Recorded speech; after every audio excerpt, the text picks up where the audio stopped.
Hello everyone, welcome back to my Dragon Age Origins playthrough. This is the 7th stream in the series, so I guess part 7, episode 7, whatever you want to call it. But before I actually get into the stream itself, I just want to give you a little update on that missing DLC that I've sort of been talking about. So when I first got my Xbox Series X, we bought the Ultimate Game Pass to go along with it. And it included a bunch of EA games that I just downloaded there rather than trying to rely on the physical discs and stuff like that.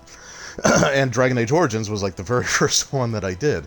Now, when I went to the Microsoft Store, there were certain DLC packages that was listed as owned, so I was able to just re-download those for free, which was great, but I think they were ones that I had purchased before getting the Ultimate edition of the game. So when I first bought Dragon Age, I bought just the regular Dragon Age Origins, and then like a month or so later, I found the Ultimate Collection, and that was a two disc set. Disc 1 was just the base Origins game, and Disc 2 was all of the DLC that was available up until that point. So there were DLC things that I was able to just download or install based off the disc. So when I got the EA Play version from Game Pass, that stuff wasn't available. So to try to fix that, I tried just putting the install disc in for the DLC from the Ultimate Collection, but since I already had the base game installed, the disc just activated the game. Like, it just immediately launched the game. So I had to uninstall. I had to uninstall Dragon Age Origins, and then install it from my physical disc, and then I had to put the download disc in, and I think at that point it just downloaded all the DLC. But in order to access it, I still have to put a physical disc into the disk drive. Not a big deal, but if I click New Game, for example, we have Origins, and then we had like Darkspawn Chronicles, Liliana Song, the Golems of Angrok, and Witch Hunt, but now we've got Awakening, so I will be able to stream Dragon Age Awakening, but I'm probably going to do these other DLCs first, especially these two, Witch Hunt and the Golems one, because they use your character, and then I will, like, you can port your character from the main Origins playthrough, and then I'll do Dragon Age Awakening and then move on to Dragon Age 2 and 3. But along with that, so we're going to click resume here now, and there should be a new quest that pops up on the screen the second we start, and there it is, Soldier's Peak, as well as the gifts and the pranks. So those are things that you can give your party members to like really rapidly increase or decrease their approval of you. And I'm going to try those with like Liliana and some of the other characters, because there was a poll that I put up for romance options, and Liliana is the one that won that, but I was sort of locked out of dialogue options, and trying to get her approval up has just been kind of difficult, so I ended up going with the second highest one, which was Morrigan. But if I can at least, try to trigger some of that stuff with Liliana, I will as well, I guess. So, in today's stream, the goal, the lofty goal, is to complete the Urn of Sacred Ashes, which is where I'm at now, because I don't think I can go back. Let me see if I can actually leave.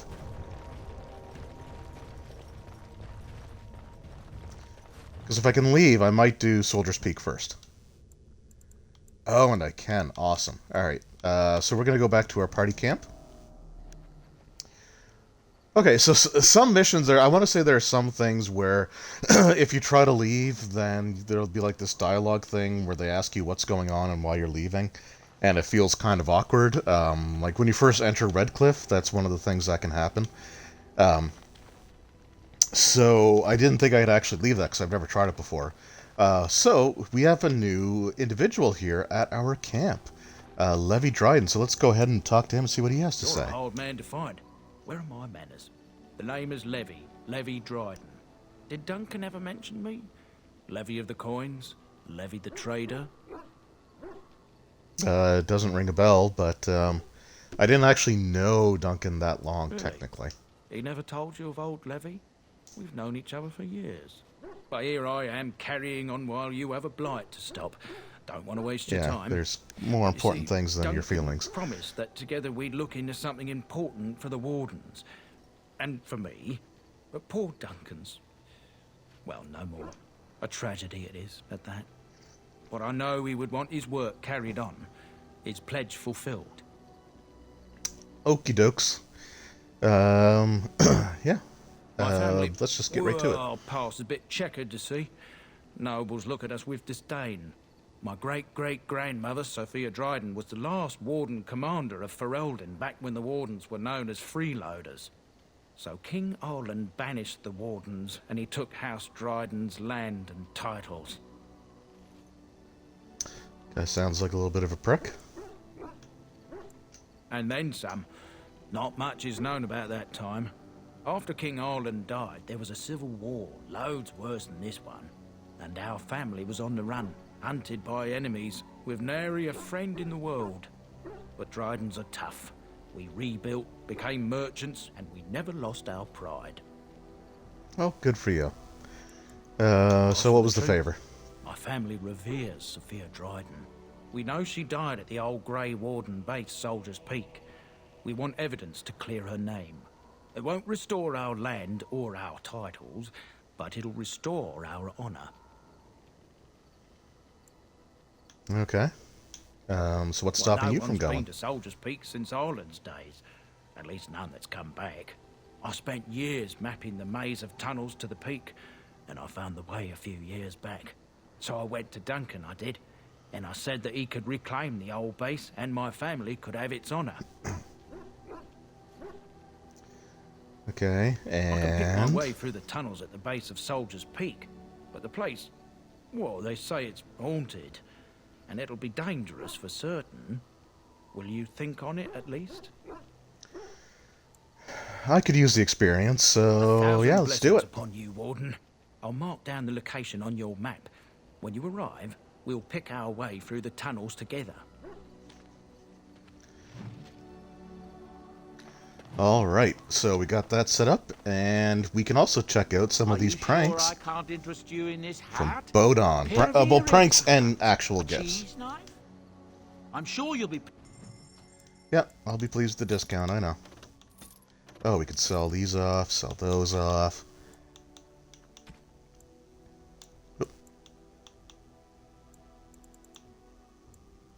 Oh, okay, awesome. So we also got the Blood Dragon armor. So this was something that when you first bought the game, there was a DLC code for it. But when I when I downloaded the one through Game Pass, this was something that was just no longer available. But now it's actually here. I don't know.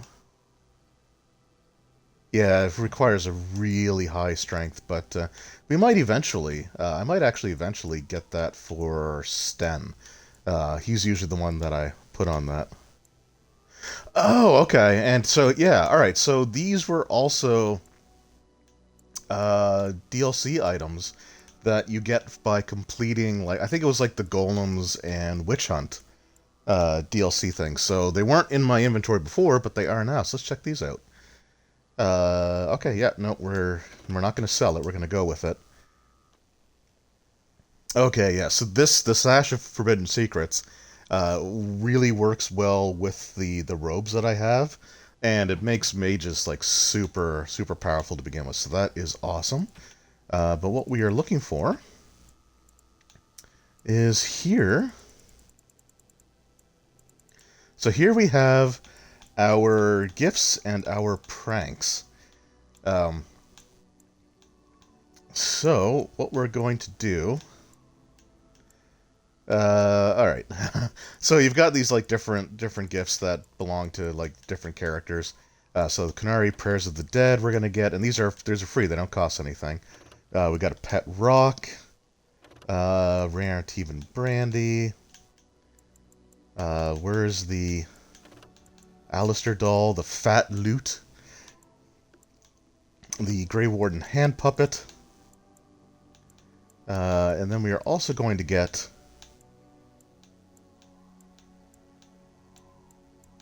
we'll get a Chastity Belt, because that's one of the pranks, and we'll sort of show how that works.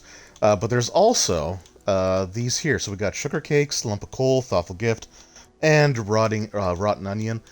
So the sugar cake and the thoughtful gift will increase your party member's approval rate by 10. So whoever you give it to, it'll increase by 10. The other items that I just picked up, the specific ones here, they will increase or decrease by 50. So it's a really good way to get the approvals way up, because as the party members' approvals go up, it unlocks, like, it gives them, like, boosts to their attributes, and it can unlock certain dialogue options. So I'm also going to take, let's take 10 thoughtful gifts as well. And let's actually start passing these out, and we'll sort of see how you can interact with some of these as we go through. So you do it just like you do any other gift. So you just go into the menu. Whoops, you go into the other option here, and they'll show up down here. So whichever character you can give them to, it will actually highlight for them. So we'll give Alistair the Grey Warden hand puppet. That's very nice. And he couldn't go up by 50 because he only had 49 more points to go up by. I could adjust stuff back down if I want to. But honestly, it's just easier this way to get people's party members up. I don't think I took anything for Wynne. There is something there for her. I'll have to find it. But for Sten, we'll give him the Canary Prayers of the Dead. And then we'll go back to Morrigan here. So we'll give her the Alistair doll. And so the description, we'll look at the description of this one. So it is, this little doll fashioned from rags and stuck with pins is eerily reminiscent of Alistair. So basically, it is a voodoo doll that we're going to give her. And then with Liliana, I can give her the fat loot. So we'll see if that opens up any potential dialogue things. So then we've got Severin here. So we can give him the chastity belt, which is the prank, because, you know, he's kind of fluid, I guess, in his... he's really easy, I guess, as far as his love life is concerned. And then we have the rare Antivan brandy. So if we give him the chastity belt, it dropped his approval by 50. So I just want to see what happens there. I've never actually had anyone's approval really low. So I just want to see if it actually, like, affects attributes or anything. Because I know if you increase it really high, it does. So you get, like, the massive and... Okay, no, so it just doesn't do anything. Now, with Zevran in particular, if his approval rating of you is at a certain point, it can actually cause problems for you later in the game. So we're going to go back into our menu here, and we're just going to undo that by giving Zevran the rare Antivan brandy, so that puts him back up there. And then we're just going to give him some thoughtful gifts. I'm not going to get his approval all the way up, but we're going to give him those. And then we also have some special things here. So these Antivan leather boots can only be given to him. That smell. This is Antivan leather, isn't it? I would know that anywhere. Well, that must be a bard. Yeah, for Zevran. Yeah, he's a... This does the trick you could kind of say that, actually, because bards in Dragon Age are very different than what we think of them in Dungeons & Dragons terms. Like, they travel as minstrels and stuff like that as well, but they're also, like, spies and assassins. And Zevran is an assassin, so you could definitely call him... You could definitely call him a bard. A bowl of fish chowder and a corrupt politician. I'd really feel like I was home. And they fit as well. Marvelous. All right. Well, he proves a lot. I just got to see here if I actually have to equip those boots for him. No, yeah. So he automatically equipped those. I don't know why Sten didn't automatically equip a sword. But let's talk to Liliana now and see if we can actually access any more dialogue options. Yes? What's on your mind? Nope. Okay, so we're just cut off from her altogether.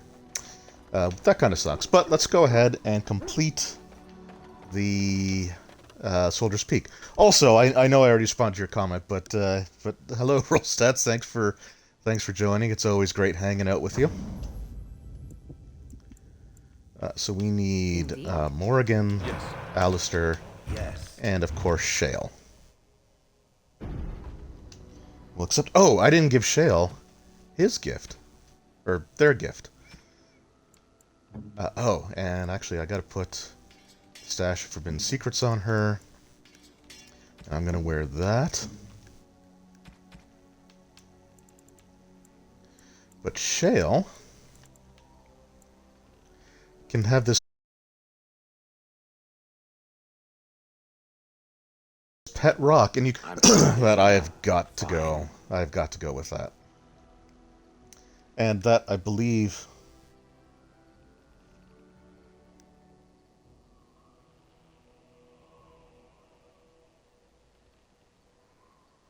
Oh, okay. Sorry, I have my laptop up on this next to me because that's where I look at the comments and stuff. I keep forgetting that when you bring up the if like a menu comes up for you to enter text in, that it actually sort of pauses the stream for a second. So I don't know if any of that was caught or not.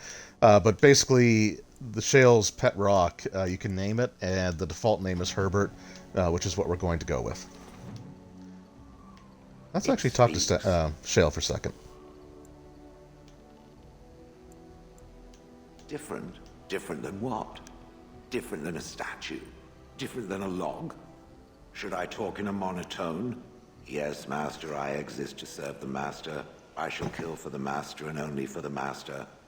Perhaps it expected me to have a booming voice. Recite limericks.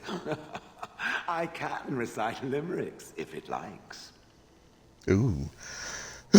Are they dirty limericks? Mostly they involve slaughtering pigeons in creative and invasive manners. I have never met another golem. I have no idea what one might be like, or why I wouldn't be like them. Why? Has it met other golems? Did they not sound as I do?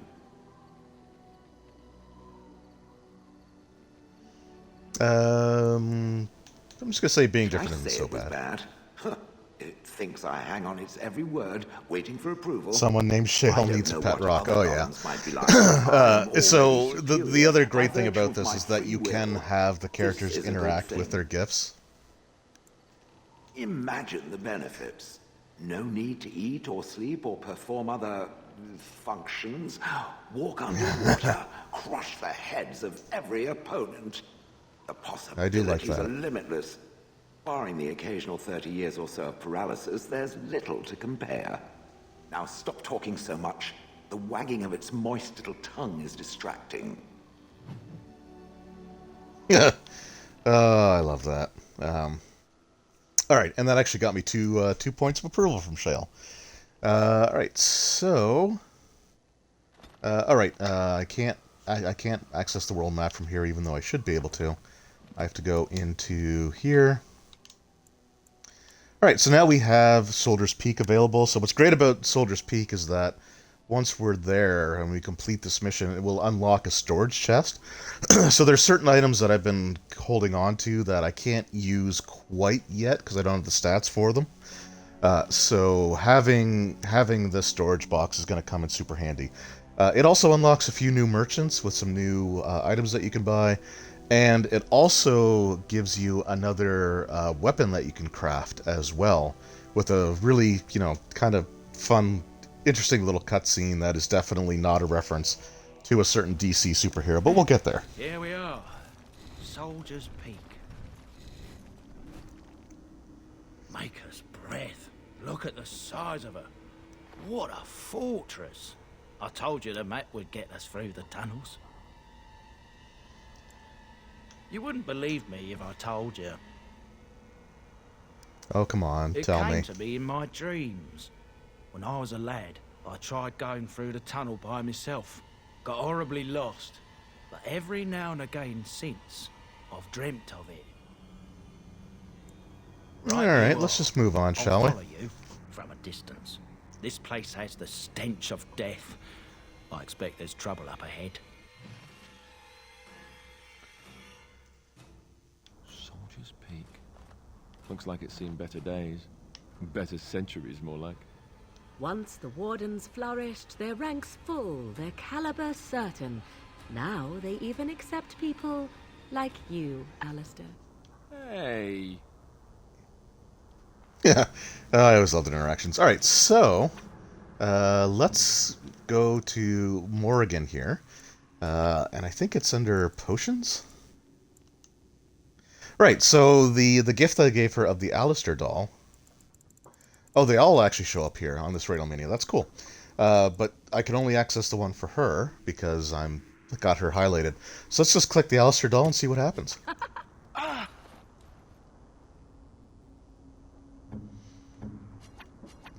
And then we'll go Alistair, and we'll let him just play with the puppet. Right.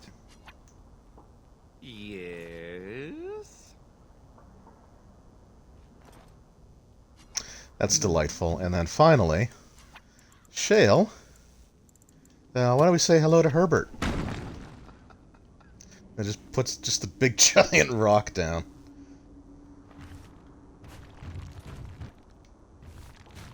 I think that's it. I don't know if I... Oh, I can interact with it. I just pick it back up. Alright. So yeah, so those were the gifts, but again, the important thing is that they gave us a lot of approval, and we're going to get some cool stuff here. I also do kind of want to apologize, because I mentioned in the last stream that I was going to put some polls up for the Urn of Sacred Ashes quest that I'm about to do. Fall back already! Oh, I'll let this play Taking out. the peak will not be easy, my lord. I gave the Wardens one chance to die with honor. Instead, they hole up like cowards. We follow the King's advice, then. Starve them out. But the peak has months of supplies. Then we wait. When they are too weak to lift their weapons, we will send them to their final judgment. What was that? Felt a bit woozy there. I'm not mad, am I? You saw it too?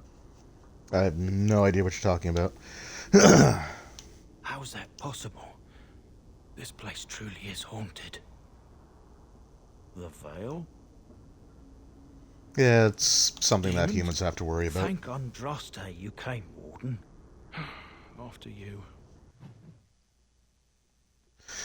Right, so I said I was going to put some polls up on like what to do with the Urn of Sacred Ashes, and I completely forgot about it. So I realized it literally this morning. So at that point, it felt like it was a little bit too late. Now, I will say that most of the options that I put up for people to vote on, they've kind of voted on like the best possible outcome from like a heroic point of view, which is surprising, sort of, but also really awesome. So I'm just going to go through and sort of choose the best ending for that. And then I'll try to remember to put polls up for some other things. There's definitely also a choice that I could have had for this one. But I'm just going to go ahead and play it the way that I normally do.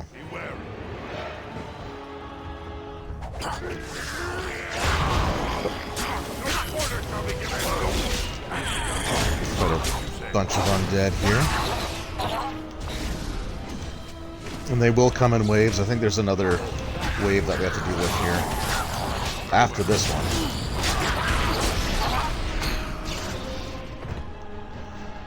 But you do get some cool gear from this place as well. Yep, like I said, another wave here. And I want to get rid of this guy up here, because he can do like launch a like area attack that can stun people. He's just kind of annoying, so we're gonna take him out. Roll stats. We're just gonna do a Resident Evil run too. So I was thinking of Resident Evil 4 because I'm actually really familiar with that game. But I have to pay for it again if I want to do that, which kind of sucks. Because I did have like a free DLC download for the Resident Evil 6 collection that I got, which had Resident Evil Code Veronica, and it let me download Code Veronica for free using the same, like, because I'd used the DLC code, but for RE4 it just wouldn't let me, which is kind of weird. I might at some point do Resident Evil 7, because that is currently on Game Pass. But I kind of also have a bit of a full schedule already. Oh, wow, this is kind of important, so we'll let this... There is more to leading men than sorcery, Avernus. I will remind them that they're wardens. Men, I won't lie to you. The situation is grim. Our forces outnumbered, our bellies empty, and our hearts are sagging. But we are wardens! Darkspawn flee when they hear our horns. Archdemons die when they taste our blades. So are we to bend knee to a mere human despot? No! I, for one, will never give up! I, for one, will never surrender just to dance on Arlen's gallows. So I propose here and now, in these hallowed halls where generations of our brethren stood vigil against darkspawn and evil, that we send a message to that fat bastard.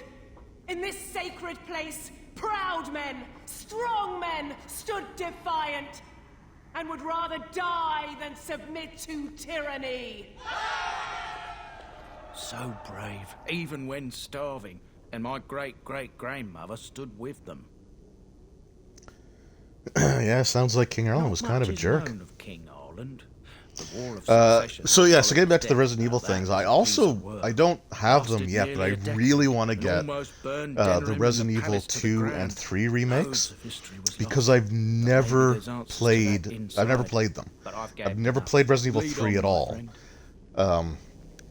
And the only time I ever played Resident Evil 2 was on the Nintendo 64, and I knew nothing about, like, tank controls. So I didn't get very far in that one. I have, like, Resident Evil 0 and the Resident Evil 1 for the Nintendo GameCube, but those ones I'm not too keen on, just because, again, the tank controls are kind of annoying. I really love Resident Evil 4. Resident Evil 5 is okay. And I like 6. I really like 6 as well. But if I can try 7, I'll definitely do that, but eventually, at some point in the near future, I really do want to get... Oh. Crud, I need to go back out. Because I forgot to do something. Yeah, because I really want to try those ones. I played a bit of Resident Evil 7, but I had to delete it just to make room on the hard drive, because like, a terabyte sounds really impressive, and for someone like me that has, like, no familiarity with, like, you know, modern day video games or computers, being a couple generations behind, or like having the Switch, which is cartridge based, a terabyte sounds like a lot. Like, sounds like you can do an awful lot with that. But a lot of modern games are like 100 gigs, so you can really only get, like, you know, 10, 11, like, new games. So we are looking to buy the terabyte memory card, and then eventually also probably get an external hard drive that we can just transfer stuff back and forth. So it'll make having more games available to do streams with a lot easier. But for now, the streaming schedule that I've got set up, that's going to go into effect starting this week coming up, actually. It'll be 3 streams a week. Now, that might vary. There may be certain weeks where I miss some here or there, kind of thing. But the 3 streams that I have are Sunday night, starting at 11. They're all going to start at 11 p.m. Eastern Standard Time. It's midnight my time. It's just hard to be able to do stuff like this during the day. I'd like to be able to do it during the day, so it'd be a little better times, and more people might be able to actually be able to watch it, because I understand that this is late. But starting Sunday night, 11 p.m. Eastern, it's going to be Baldur's Gate: Dark Alliance. So it's not the new Dark Alliance game. I kind of reached a point in that one where I am running into a situation where I need to play multiplayer in order to progress. The amount of damage and the amount of health that the enemies have, I mean, it was a game that was designed for online multiplayer, so it's not really something that I would hold as like a knock against the game. It does kind of suck because I really would have liked to have played like a complete playthrough of that, but I'm not really big on like online multiplayer, and I don't really know anyone right now that has it on a system that will run it the way that the Series X has. So it's unfortunate, but it is what it is. All right, so a new level for my main character. Now this actually unlocks a second specialization. So with this, I already took Duelist, so I can take Ranger, Bard, or Assassin. I'm actually going to go with Ranger. And we're going to put our points into... we're just going to put them all into Dexterity. Now, I'm going to take Survival because it eventually is going to become important. Really only for one thing, so maybe I'll hold off on that. And I'll take Master Combat Training, but the next skill that I'm going to take will be Nature. So with the Ranger, they can actually summon creatures. So they can summon a wolf to start off, then a bear, then a spider, and then if you take the Master Ranger, you get more powerful versions of those things. I'm not going to worry about that quite yet, but we are going to look at getting Whirlwind, because that is a useful ability, and I'm going to immediately map that. And we're probably going to map that in place of that one. Right, suppose I say... Oh, right, I was talking about the streams. So yeah, so Baldur's Gate Dark Alliance, it's a port. They say it's like a remaster, but I don't think it's a remaster at all. It's up-resed, for sure. Like, it looks a lot better. Being on a flat screen and through HDMI and stuff like that. But, so Baldur's Gate Dark Alliance, the old, like, 2003... 2002, 2003 game that was on like the Xbox, original Xbox, PlayStation 2, and the Nintendo GameCube. So I'll be streaming that using my Series X, which is awesome. And then, of course, on Wednesday night at 11 p.m. is this stream here, so Dragon Age. And with Dragon Age 1, it is going to be the complete Dragon Age series.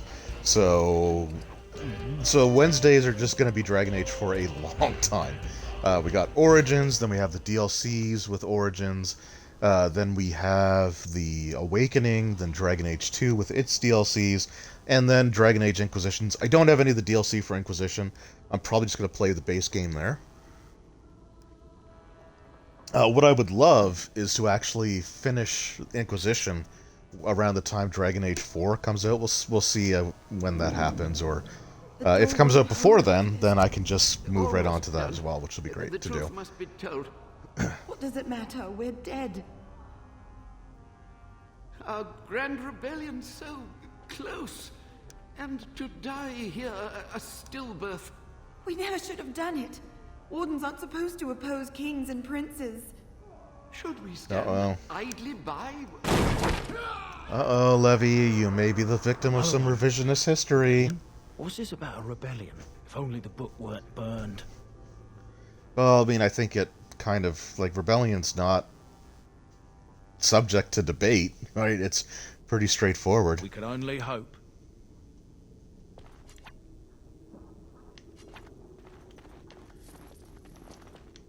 Right, so yeah, so we got the Dragon Age series on Wednesday nights, and then on Friday night at 11 p.m. Eastern Time, I put up a poll as to what people wanted to see there, and the winning... Wait, did I miss anything here? Library, kitchen, door, break room, barracks. Nope. So the option that won was to do Star Wars Knights of the Old Republic, another early 2000s era RPG that I am super stoked about being able to stream. I purchased it, downloaded it, and it will let me stream. I did a test just to see if it would actually stream the game. because I had the D&D Chronicles of Mystara like arcade games, and I'll hold that thought for a second. Hold the flank! Avernus, we need you! Nelatet Obrasoth Sivan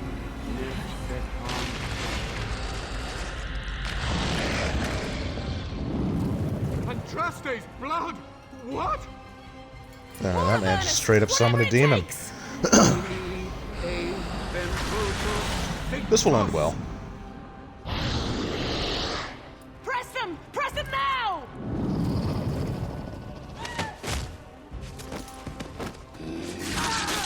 No! I command you, fight the king's men! Fool! So much death, suffering, and oh yes, blood. The veil is torn now. Your soul is mine, Avernus. Acolytes, retreat now. The battle is lost. Avernus! Oh, it's almost as if summoning demons was a bad idea. Rosat's definitely tuning into that. Love it. Yeah, Star Wars: Knights of the Old Republic. Oh, I gotta get rid of these things. So with this fight, with this particular demon here, these guys will keep healing it. If you don't, so if you don't take them out, then it will just you just can't kill. You just can't kill the rage demon there. So we got to take care of them. And we'll just whirlwind attack because it's cool. What? Did I miss one? Oh, he saw another wave.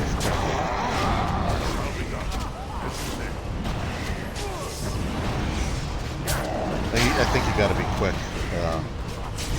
with these, because they might be able to call for reinforcements, but that should do it. And Alistair's almost dead. So, hold on, bear with me. Take care of that little problem. And now...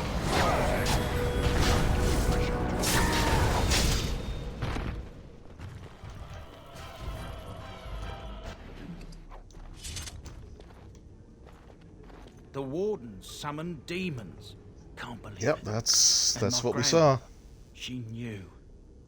I mean, to be fair, Wardens will do whatever it takes. That my family was better than that, but answers may lay up ahead. So, also a funny story about the Knights of the Old Republic, Star Wars Knights of the Old Republic game that I plan on streaming. So, when I went to download the, like, Baldur's Gate, Dark Alliance, the plan was to pick that up and to download Star Wars Knights of the Old Republic. I have a wish, so on the Microsoft Store you can set up a wish list, and I had Baldur's Gate, Dark Alliance, I had Pathfinder Kingmaker, which I had already downloaded, so I had to remove that, but I had Knights of the Republic 1 and 2. Because at some point I did want to, do like a stream of the second game, even though I don't personally like the second game nearly as much. I still thought, why not? But it was something that was on the wish list, and I was going to do later. But when I downloaded these the day after I got my second vaccine, which was like the worst day for me in terms of like the side effects, which has been 2 weeks now, so I am technically fully vaccinated, which is awesome. But I just wasn't paying attention to what I was doing, and I accidentally downloaded KOTOR 2 first. So I was like, well, crap. So I had to add like an extra $6 to the $50 card that I had picked up in order to get KOTOR 1 and Baldur's Gate Dark Alliance. But I got them, and I'm really looking forward to the first game. I don't know if I'm going to put up a poll for what class I should play for that one or not, or just choose the one that I think will work best, because there are some like skill point considerations that I really need to be considerate of for one of like the characters and quests and stuff like that. So we'll see how that goes. But I'm really looking forward to that. And I have a lot to say about Knights of the Old Republic, which yeah, I'm gonna save it for Friday though. I'm not gonna blow through any of my material right now. But that'll be Friday night starting at 11 p.m. Eastern Time. So 10 p.m. Central or midnight Atlantic Time. Alright, some raspberry jam. This way is blocked by a barrier, so I cannot go through here. But I can go through this door, so I wonder what we'll see there. The Warden summoned demons. I mean, what could possibly... Yeah, I mean... It seemed like such a good idea at the time, right? Step no further, Warden. This one would speak with you.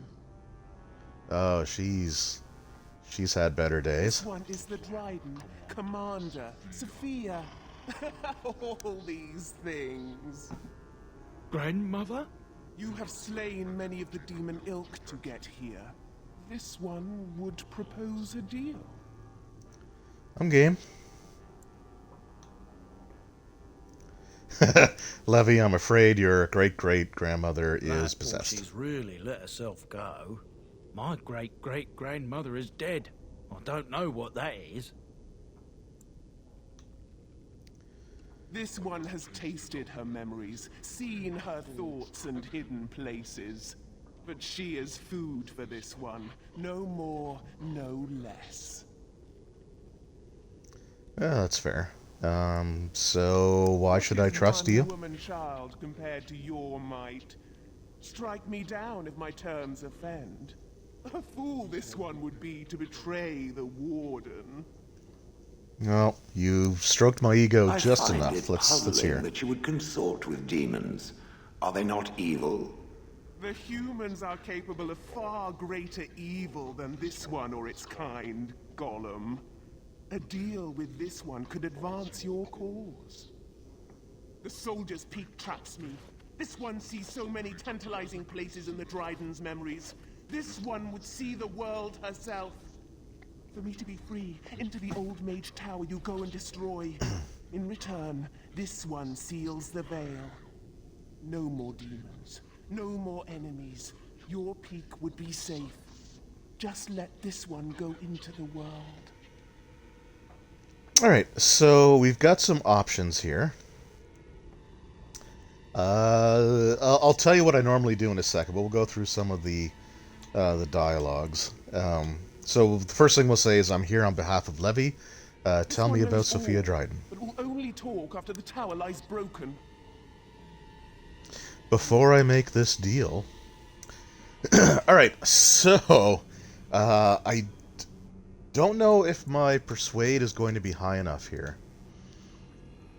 So what we have, like, we can say, you just basically accept it blindly to say, alright, I'll be off. I can ask, like, say, you know, you tell Levy anything he wants to know about Sophia. Can you tell me anything about the tower? But then you can go into persuade, so you can try to get a little bit extra out of the deal. I've never actually chosen that option. Then there is Persuade Lie, which says, first seal the veil, then I'll do my part, I promise. And then there's just Persuade, says, first seal the veil, and then I'll do my part, promise. So I'm going to try 5 first, and see how that goes, because I think I'm a little bit higher level than I normally am when I come here. But we'll see what happens. This one smells the sweet stench of lies. Yeah, I knew that was going to screw up. Seek to betray this one.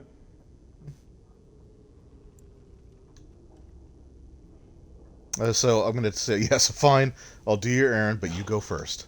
Your offer is accepted. Come, follow this one. Alright, yeah, that didn't work. But basically, it doesn't really change anything. Like, I can make free choices afterwards anyway. Feel it? So deliciously weak here. So frail. The entire world should be as such. But this one will feed the veil. Make it strong. My brethren will not make it easy. Are you ready? Alright, let's do this. Keep the brethren away from me. Whoops. Then we begin. Alright, so this is another sort of like wave of enemies, so she's going to go around and deactivate each of these little spots here where those skeletons were standing earlier. So we just go through some progressively more difficult enemies.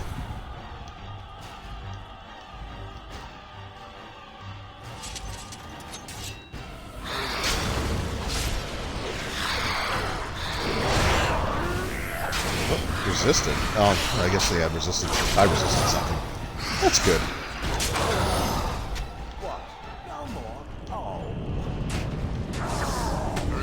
Alright, now these guys...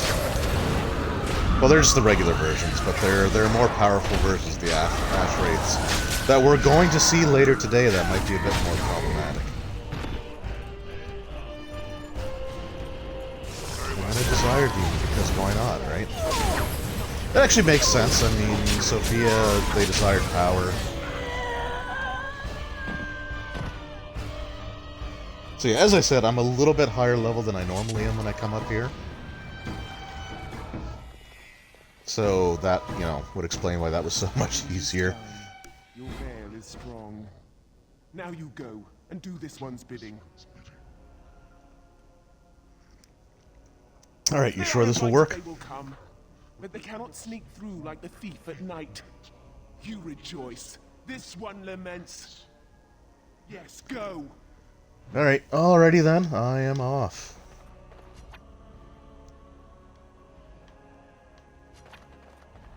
Chest book. Okay, I think I can interact with these things now, right?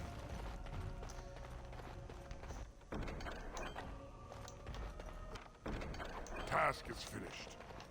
Scrap those. We got ourselves a book. Oh, I don't remember if I had to interact with that painting down below or not. Let me just make sure. Okay, nope, doesn't look like there's anything else to interact with. We already looked at the shrine. So let's make our way out and deal with the mage. Right, I'm just gonna go through and deactivate those. Again, when you're playing this game, if you're playing a thief, you don't have to wait for the animation to play through of you like disarming the trap. As soon as you click on it, it's considered disabled. And you can just move on to something else, so it's a little bit of a time saver.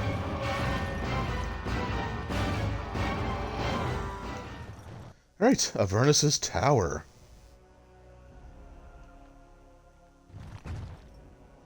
So Avernus was the mage that we saw from those flashbacks, which were quite a while ago. And Whirlwind Attack. Totally realistic way to attack a group of enemies all at once.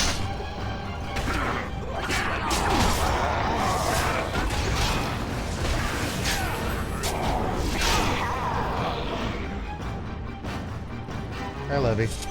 I love how he just sort of hangs out while all this fighting's going on around him.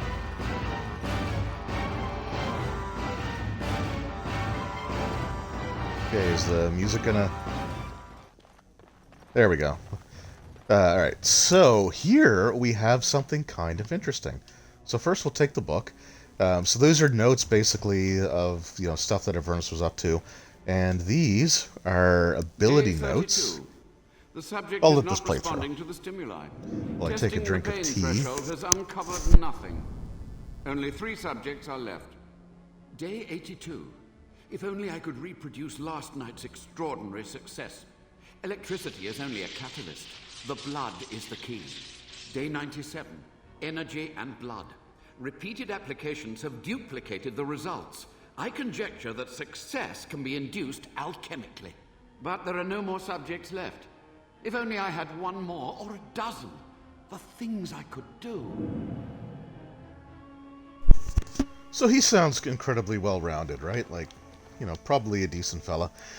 But here we have this alchemical concoction, which is something that he was sort of talking about. So it's a noxious potion, appears to be the culmination of Avernus's horrific research. It promises to unlock the hidden potential of the tainted blood you drank during the joining. So we can drink the vial, we can destroy the vial, or we can just leave the vial alone. So destroying the vial, it's pretty self-explanatory. You leave it. then nothing. Or if you drink it, you gain new abilities. Now, I don't know if I actually are going to use these new abilities much or not, but we're going to drink the contents anyway.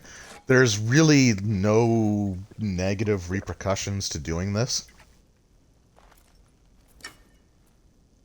I mean, it says pain racks your body, but there is power in this pain and a hint of understanding. You have access to new abilities. So if we go into our character here, we will have the Power of Blood. So we've got Dark Passage.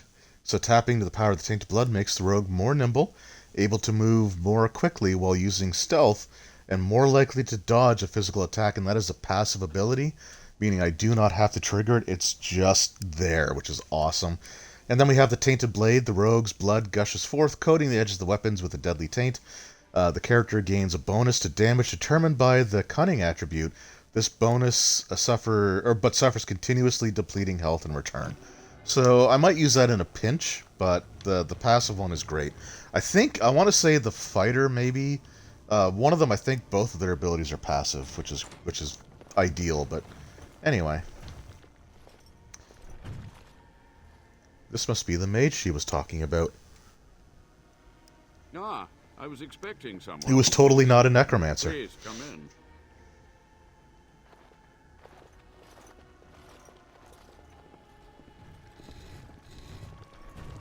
It has been so long since I could focus, you see.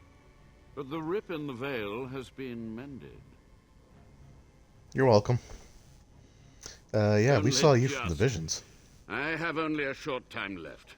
Why are you here? That's too bad. What is your intent? Well,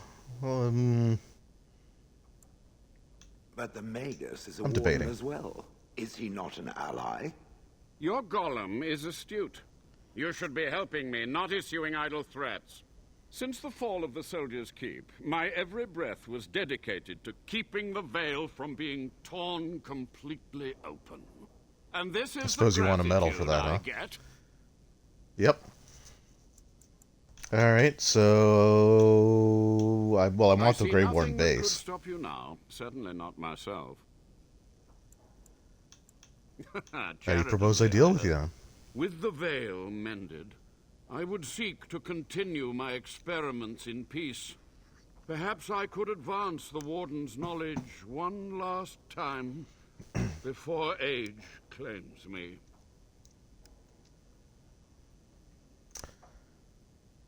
Alright, so this is one of those things that I've never noticed any repercussions or anything from this research.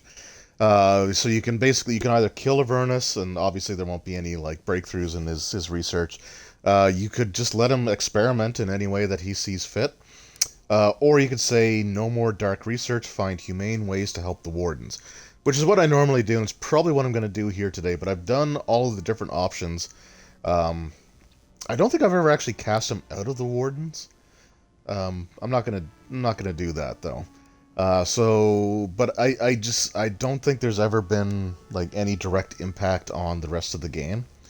I thought that maybe if I let him, do his research the way that he was before, that it might unlock a couple of other abilities, because there are, the abilities that you see on this, the menu, there's always 4 options, and drinking the blood only unlocked 2. So I thought maybe it unlocks the other 2, but it never really happened.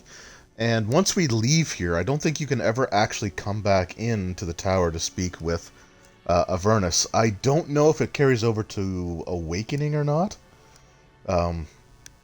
There might be a little dialogue box at the end of the game, the sort of the where are they now part of the ending. But I'm gonna say you can do it, but you can't just go around using people like lab rats. Without test subjects, without other materials, you would cripple my efforts. But I will do what I can in this endeavor. I have little hope of discovering anything useful. But if I do, you will hear of it. Alright, good enough. Then I gotta come over here. Alright, so that was Soldier's Peak Chapter 4. So there is ancient history. Okay, so there are different things that you have to interact with to discover, like, the secret cache. The secret cache is back by that painting. But we have to deal with Sophia first, because she is going to be quite livid that I let Avernus live, but given the choice between, clearly a blood mage and letting a demon free into the world, wardens deal with blood mages. Like, they're not as uppity about it as, the Templars are, the Chantry is. But a demon... Yeah, demon, no. This one is betrayed! Yep.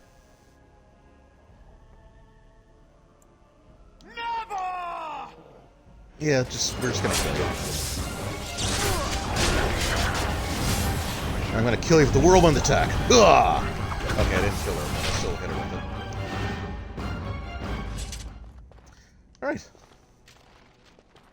You've done it, Warden. Soldier's Peak is safe again. That old geezer Avernus deserves the gallows if you ask me, but people will do queer things to survive. But if he does the proper research, without the sacrifices and blood magic and all, maybe he'll turn up something good. But there was no proof to redeem my family. Well, it's time to move on, dude. For so long, I was focused on the past, on answers. But I think I would have been better off had I stayed at home. Enough of that, though. I find myself at a loss. You've got a whole fortress now. I suppose I should start plying my trade again. I suppose you should. It is. In time, it might liven up, though. You're gathering an army, after all. The fortress may do some good with that. I might use the peak as a base of operations. So many bandits about, but none would dare come here. Nice place to trade goods. You, of course, will get a sizable discount. Looks like a demonic invasion thwarted, a warden...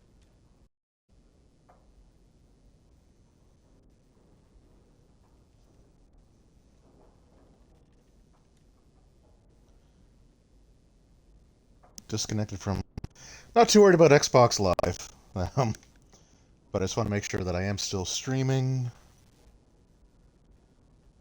Does look that way. Right? Yeah, okay, cool. Yeah, I don't know. I used to get that disconnect from Xbox Live thing all the time anyway. Alright, so Alistair can't wear the King Kaelin's armor yet because he doesn't have the strength for it. Whoops. But, for the time being, he should be able to wear... Right? Oh, he can't wear the Warden Commander gear either?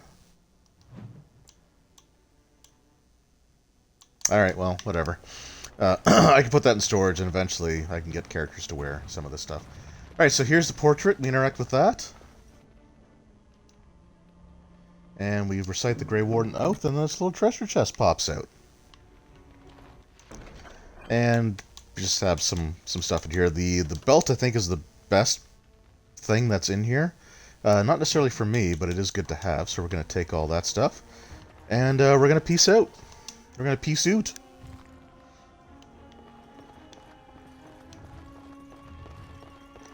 So that is Soldier's Peak. And, okay, need to find where the front door was. So what we have to do is basically have to leave here, and then we can come back. And when we come back, it'll be populated, and we can start using that storage chest, which I really, really want to use. So we're just going to pop back to the camp for a minute.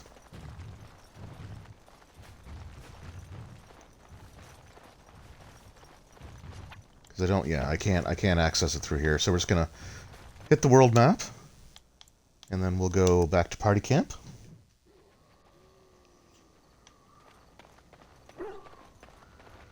What is Alistair's strength?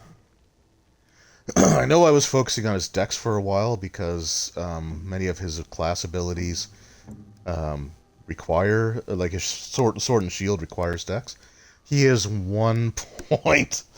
He is 1 point away. Isn't that the way it normally goes? But maybe some of these items might help. Is anything... I don't think anything here will increase his strength. But the Shadow Belt is better than... It's better than the Hardy's Belt that he was wearing. Ring of Faith, what does that do? Plus 10 fire damage. We'll give that to Morrigan. And then we'll, I think she gained a level, yeah, so we'll level her up. So eventually she can also take a second specialization. She starts off as a shapeshifter, but I'm going to give her the Blood Mage. I don't know if I'm actually, again, it's probably something I'm not going to use. Either Blood Mage or Spirit Healer. Although Wynn's already a Spirit Healer, so that's a little bit of double dipping. The Arcane Warrior is basically like the Eldritch Knight, so they can do like fighting stuff and use weapons. I've never actually played, like, really took advantage of any of those.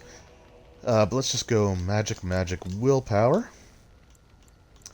And let's actually, you know what? Let's give her Heal, because that is a really good spell to have. Then we're going to gather our party of Shale, Alistair, Morrigan. And then we're going to head back. But one of the things I want to do first is once you complete this, there is a cutscene that triggers where it gives you something you can take back to the keep to interact with. But we're not going to get it just yet, because whenever you travel to Soldier's Peak specifically, like some of the DLC, you can normally get there without encounters, but definitely Soldier's Peak, whenever you travel there, it just never triggers an encounter. So we're actually going to go to Denerim, and then from Denerim we're going to go to like maybe Lake Calenhad or something, and then we're going to go back to Soldier's Peak, because the travel between Denerim and like Lake Calenhad should trigger the encounter in the cutscene.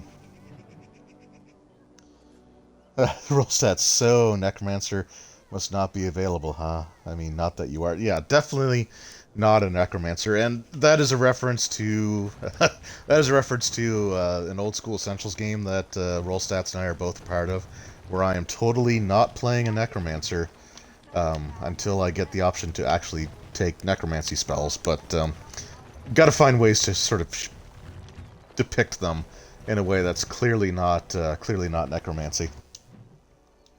But in Dragon Age, you don't really have necromancy per se, but you have blood mages. And blood magic is considered to be like forbidden and evil. It's like used for like mind control, and it is also like blood mages. Mages are susceptible to being like possessed by demons, but blood mages are even more so. Like, so there's just this really big stigma. So this should be it.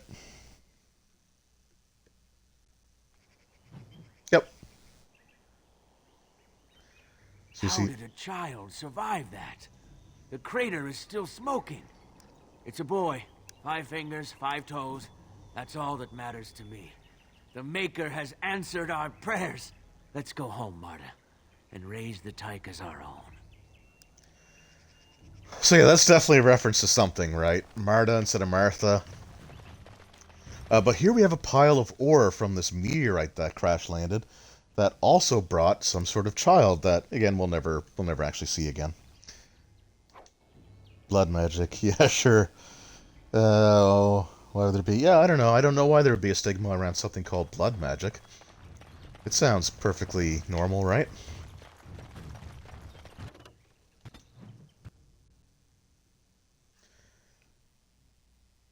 It sounds pretty legit. Yeah, I mean, it's a school of magic. You know, you have entropy, creation, primal, and then blood. Like, we all have blood, right? There's nothing more natural than blood.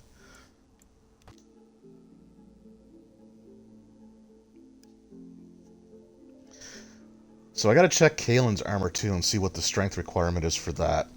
Because if it's 36 as well. So here's the storage chest. All of that was basically to unlock this. But first... armor. So Kaelin's armor also requires 36. So, oh, we have something for Zevran? Oh, I must have taken that off him when I defeated him. Alright, so I'm going to keep the, the King Kaelin's armor, and the rest of the stuff I'm just going to put into storage for now, although some of the stuff I can sell. So, let's talk to Levy. Warden. As you can see, we've been busy. Cleaned the place up a bit. Even my brother Mikhail came out of hiding. Never will you find a finer smith. I wonder if that smith will have something to do with this ore. Might interest you. Buy them now before my cousins move it all someplace else. Alright, see what you got. So we're just going to sell off some of this regular stuff here. So the axe, the battle axe. This sword is okay, but I already have something better. Alistair has something better. I could give it to Zevran, I guess. I might hold off on that. The Warden's longswords, though, those could both go. The firebolts can definitely go. The Winter's Breath I'm going to be giving to Morrigan. We don't need the shield, however. And then we don't need the leather gloves, or the splint mail gloves, or the scale gloves. Leather boots, just basically the regular normal stuff. Ceremonial armor or heavy chainmail we don't need. Heavy plate we don't need. And those crystals, those are all going to go into storage.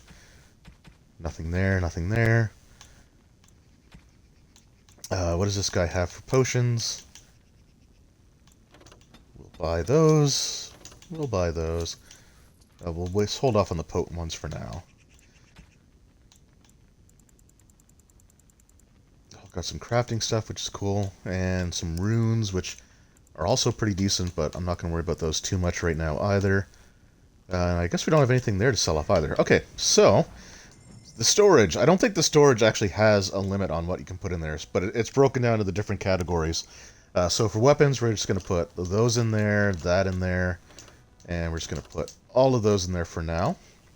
I will take the Dragonbone Cleaver out before we head into the Dwarven City of Orzammar. But for now, we don't need any of that stuff. So Warden Commander's gloves, we don't need those, or the Drakeskin gloves. We don't need the Warden Commander armor right now. The Blood Dragon armor I'm going to put in here as well, and I'll take that back out when before I go back to camp. Because eventually I'm going to give Sten the full set. Morrigan's robes, we can technically sell those because we don't need those anymore. And Robe of the Witch. Robe of the Witch we don't need either, so we'll put that in there. And then all that stuff can go in.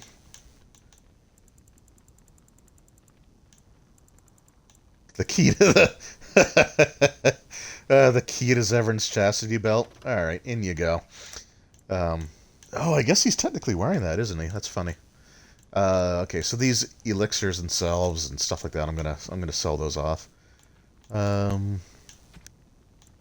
right, and we're actually gonna put a lot of these gifts away for now as well.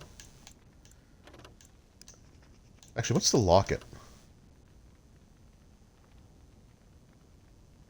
Okay. Because I don't really need them right now. So we're just gonna put all those in there. The sapphires. Okay, some of the stuff I can sell. Alright, let's talk to Levy again. What can I do for you, Warden? Sword Talon 1. Hey Dave, how you doing? Good, good. Thanks for joining. How are you? How's everything going with you? Let's see your wares. Right, so Morrigan's robes we can sell. She's got a better version of that. Acid Flash, Shock Bomb, I never use those. The Bari Crunch, it's basically a healing item for the dog, but I'm not using the dog right now. And all those can go. So yeah, so those gifts and pranks, they do take up inventory slots, but they're worth it. Alright, and I can sell these sapphires off. Along with the silver bowl. Okay, cool. And then we're going to come over here. So I think there's... Yeah, I think these are the only two shops, but we got this weaponsmith. You? You're the warden? My family owes you. Sure does, Any don't forget weapons I that. make, I will sell you for a discount. Cool. So I found this weird metal. You can probably do something with that, right? This is star metal. If you give this to me, I will craft for you a thing of legend. Alright, let's go with the longsword. And so it shall be. So you just get this for free, too. Like, you don't even have to pay for it. It is done. I call this blade Starfang. May it serve you well. I must rest after my exertions. Warden? Alright, so that sword, I gotta see if that is better than what I currently have. Because Blight Blood is pretty good. Alright, so Starfang. It does 11.9 damage, so that is better. Critical chance is better, armor penetration is better. Strength modifier is the same, but plus 3 dex, which is good for me. Plus 3 damage, 2.5. Alright, yeah, we are going to go with Starfang. So, Alistair. Buddy, pal. This is just way better than the weapon you currently have, right? The only thing that's better about Merrick's blade is that it regenerates health, and it weakens nearby darkspawn, does extra damage against darkspawn. But honestly, like, just the higher damage, critical chance, plus to the attack, plus 10% critical damage, that does poison, electricity, and fire damage right now. You're going to use that, so you're going to have this weird thing. And then Morrigan, you're going to take Winter's Breath. Warden? Let's see what else you got here. So we'll sell this magical staff, because we don't need that anymore. So he's got some pretty good stuff here as well. And if you're wondering the red background behind the items here, those are basically just to indicate that it's from DLC. But again, you get some really decent armor here. I kind of like to do this one a little earlier in the game, because some of these are, like I said, they're really decent. But we're not going to worry about any of that, and I don't think he has anything else except for, like, the weapons and armor. So that is it. That is good. I think we've got our inventory. Oh, the Thane helmet. We'll put that in storage too.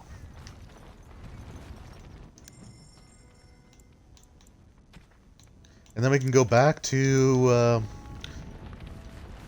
I have to go back to the party camp for anything? Yes, I do.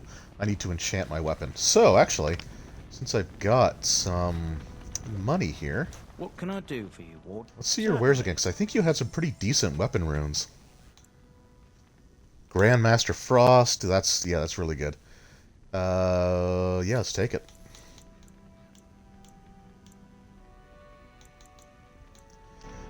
Alright, yeah, we're gonna go enchant some weapons.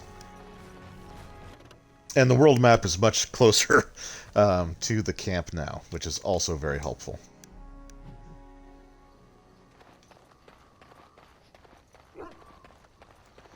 Alright, Shay, let's talk to you for a second. Speaks. It does. It doesn't have better things to do. I can't remember if I went through all these or not. Let's just go with the you killed your former master.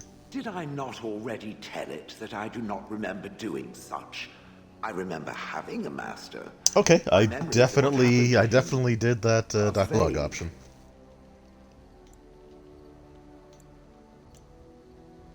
Clever and true. Oh, very well. Let me see what I can recall. My former master enjoyed experimenting upon me. I remember that much. There was tinkering with spells, and then the crystals. He was very eager to alter my function, I think. Yeah, so I think with Shale, we're kind of stuck on Shale's background quest until we go through Orzammar. I am no mage, and he did not explain himself to me. But I do like any talking more to than Shale it because would Shale's just explain awesome. itself to a sword.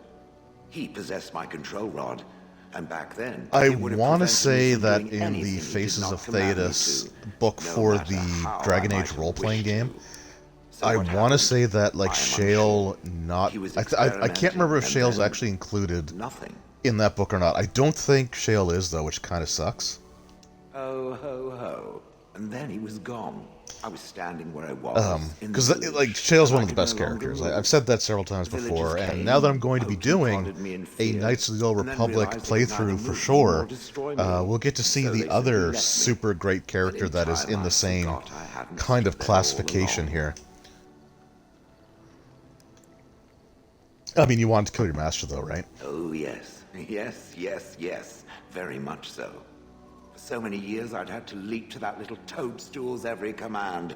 Get this, pick up that, put it down, pick it up again. The gall! At first, I'd hoped he'd simply decided to leave me there paralyzed. An acceptable trade-off. After years passed, I simply stopped caring. I think I was ready to move on. Another few years and the moss would have covered my face. And then where would I have been? Whatever the mage did seemed to render the control rod useless, for which I should be thankful, yes? And provided it doesn't decide to copy his experiments, not that I would allow it, it has nothing to fear from me. Much. I mean, I'm not a mage, so... The things that it fights, and it fights things often, that is a different story. Let us get back to the walking and the fighting. My stone is beginning to itch again. Yeah, so BioWare just has this affinity for, you know, for like these characters like Shale, and with KOTOR, Knights of the Old Republic, you have HK-47, which is, again, those, like, Shale and HK are two of my favorite, like, all-time favorite RPG characters. They're right up there with, like, Minsk from Baldur's Gate. And, well, there's others that I can't think of right now because I'm not playing the specific RPGs, but, Enchantment! Yeah, they're just such great characters. So Starfang, we need to put some... We're going to put our Grandmaster Frostrune in there. We're going to put our +4 damage versus Darkspawn. And we're going to go... And, we're gonna steal from Alistair's. Actually, let's see if Bodon has some runes I can buy. Folk, indeed. I'm sure He might have a flame fire rune. Fire or lightning.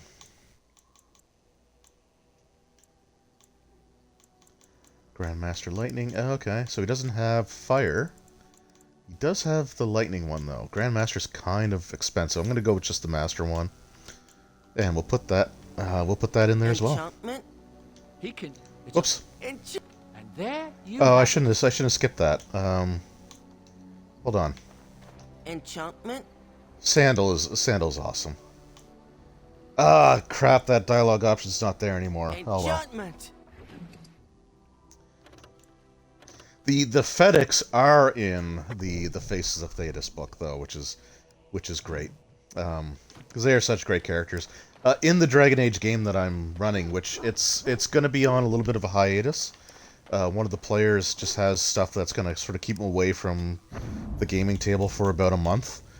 But in the very first session of that, I had to throw the Fetics in because they're such great characters. All right, so let's go back to the Ruined Temple. And we will go through that, and once we complete that section... so in this stream, it might run a little bit long. We'll see how long it goes.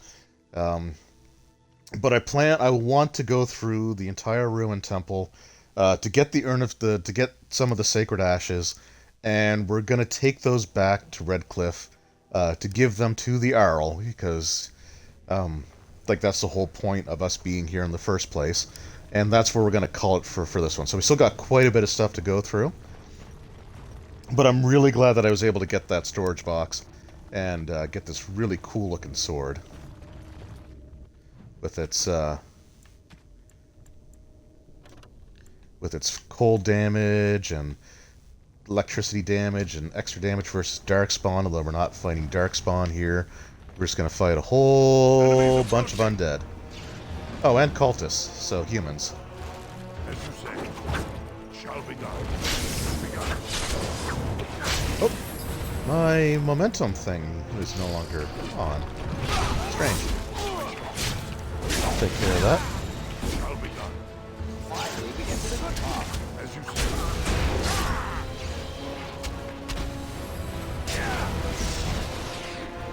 That's good to know about the stream. Yeah, the Dark, not Dark Alliance. Well, I'm doing that one too, but the Knights of the Old Republic stream. Yeah, I'm super excited to be doing that. It's one of my favorite. It was my favorite console-based role-playing game of all time, up until I started playing Dragon Age Origins, and so now it is just a very close second. But I love that game. Oh, didn't need to target the cultists, but let's hit them with a little whirlwind attack, which is super practical.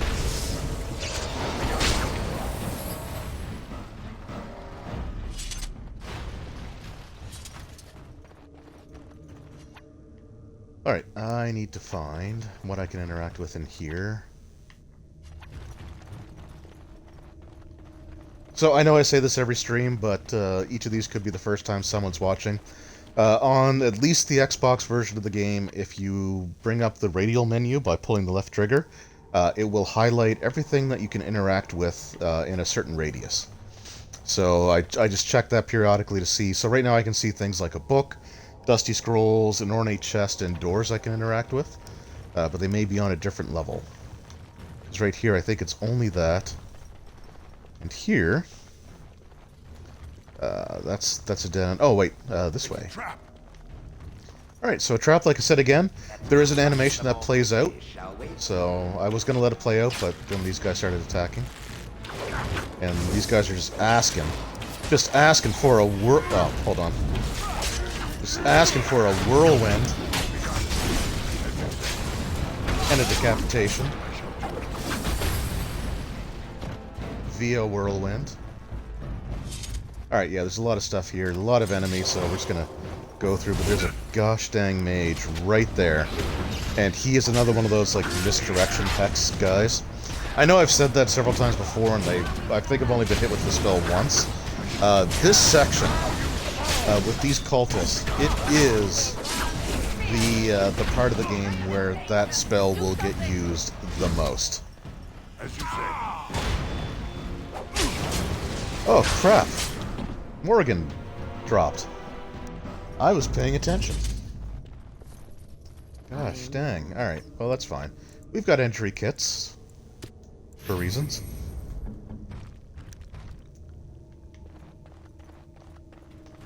Yeah, I was so distracted by what I was talking about. You go away. Don't you dare. So I want to say that's the spell he was actually casting on me that I thankfully resisted.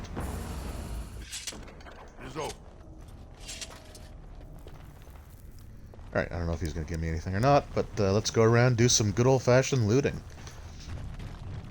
Adventurers, you know, rite of passage, or just, you know, rite of salvage, I guess.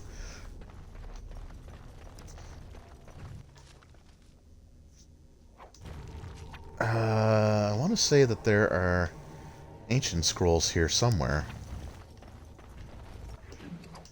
So there's like the scrolls of, I think it's called like scrolls of Barristar, or Barristor. There are 5 of them in total that you need to collect. One of them... Look. Whoops. Before we go any further, I want to say something. Okay, well I talked to you by accident, but... but... me to see my sister, and that you... well, that you were there to talk me down after we left. You're a true friend.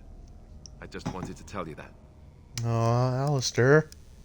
Yeah, we are bros to the close, my friend. That we are. I have your back. You know that, right? Well, now that that's out of the way, ask away. Yeah, I actually didn't mean to talk to you. Yeah, so there's the scrolls of Barristor. I think there's 2 here. There's 2 in this ruined temple. There are 2 that we find when we were in the quest with the Elven treaty. And there was 1, right? 1 in the Circle Tower. Under quest.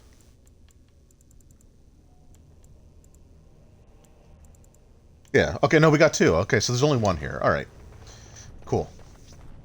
The annoying thing Oh, there's the ancient text. Awesome. The annoying thing about the ones with the elves is that one of them is in a spot that you have to go back to after a cutscene. Like, you enter the room where it's in, but it triggers a cutscene, and then you end up going somewhere else, so you have to remember to go back. So again, it was one of those situations where the first time I played this game, I didn't do that. I didn't know where it was, and I wasn't aware of this trick, so I missed it. And it was another one of those quests that I never got to complete, which was always super frustrating. Alright, but I think we got everything here. So time to make our way back down. That key that we got opens up opens up this door, but we're not going to go there quite yet, because there's stuff back this way that we didn't explore, and what do you know? We're getting attacked from behind. Now, Brother Genitivi's just hanging out there too, right? Like, whirlwind. Ow! No, don't do it, don't do it, don't do it, don't do it.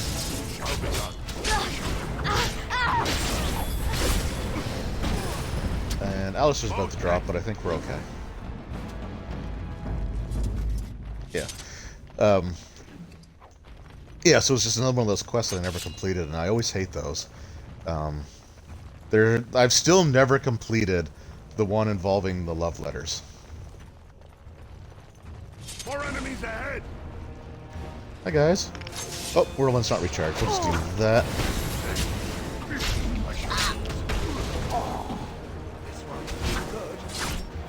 I mean, I appreciate your zeal, guys, but really,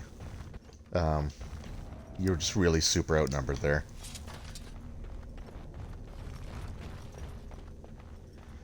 And Tapper, that's another quest item. I think it's... I want to say it's actually related to Orzammar, but I could be wrong. And here we have a dead adventurer. So, at several points, in a few different locations, I think Orzammar is one of them. I think the Brazilian Woods is another one. You're going to come across these dead adventurers, and they all have like these notes that tell of these horrifying experiences, and that will lead you to a boss fight in Denerim, actually. Alright, so we've cleared out all of that area. The next part to clear up is up here. Now this section, it is kind of a longer one. I was considering breaking it into 2 streams, but honestly I kind of want to make progress as much as I can. Because if I'm going to be going through the entire Dragon Age series, including most of the DLC, I don't want it to take like 3 years to get through. Think again. No, cannot. Oh, did I not get the key? What did I get the key to?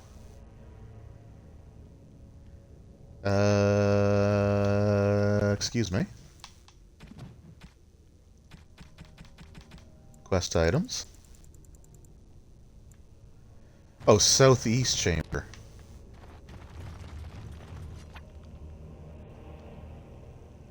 Okay.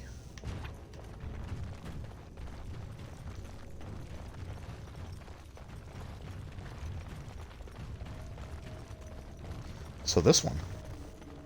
Oh, okay, yeah, I don't think I've been through here yet.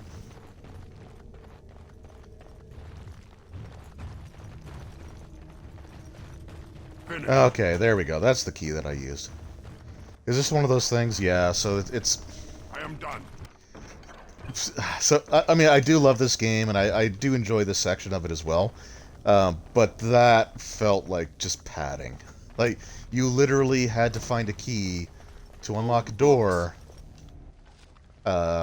in order to get another key. We got some ancient texts. Okay, no, there are 2 scrolls here. Huh. Maybe there's 6? Or maybe it's just one with the elves, and it's the one that's in a difficult place to find. I don't know. Anyway, I've got 4 to the 5 now, so that's all that matters. And that is everything down here as well. So yeah, let's get the key that we unlocked with the other key that we found. and make some progress, shall we? So I don't want to say that I'm going to go through like a major story section per stream, but I'm going to try to at least have some like serious progress each time that I do one of these. For example, like with the Witch Hunt and the Golems DLC. Don't do it. Don't. Oh, you.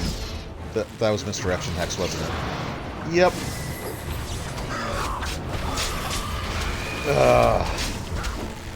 See, I told you I'd like to do that, and they always target me. I mean, to be fair, I was the one running up to attack, but that is such an annoying ability.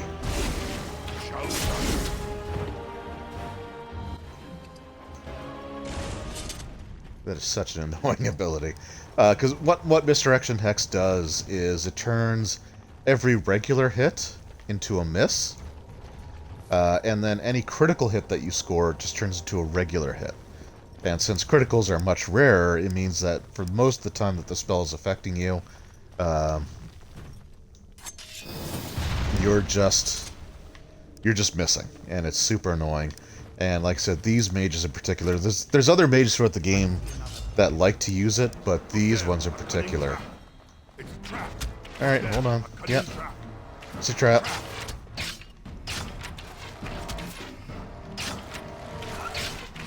Okay, I think that's all of them. So, like I said, you could just click the disarm and then walk right off, like afterwards. You don't have to. I do eventually, if I find a trap that's not. Here we go. I'll let this animation play out, right? So, like, you could do that for everyone as well if you wanted to, but you don't have to. I know there are some games where, like, if you start an animation like that and then you move, it just stops what you were doing, but this game doesn't do that. At least not with disabling traps.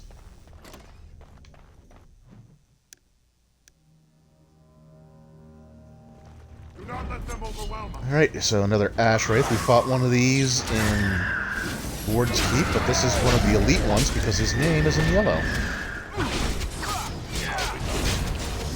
Although we're a pretty decent level. Oh, frickin' mages. At this point, though, we are a pretty decent level.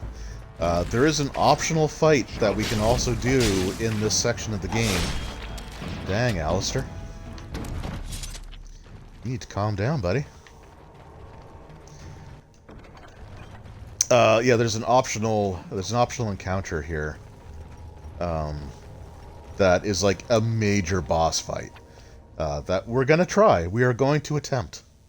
It's one of those moments in the game where it will autosave automatically. Nope, get him. Okay, stop casting stuff.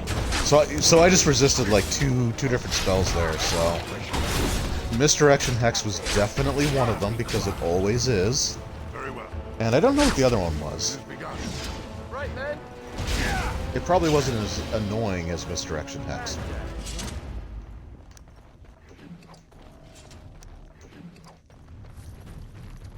And also the benefit of having dumped some stuff at that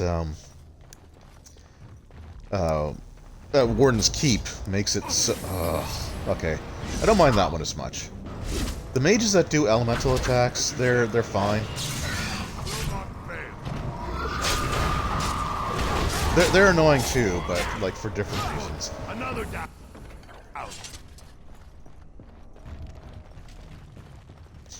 So yeah, I want to say this section of the game, you come across a whole lot of... okay, that's an obvious trap, so we're going to disarm that.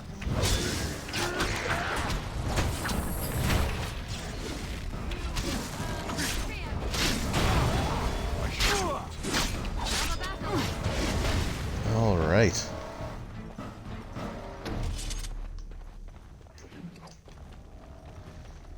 Yeah, so this section of the game is kind of interesting.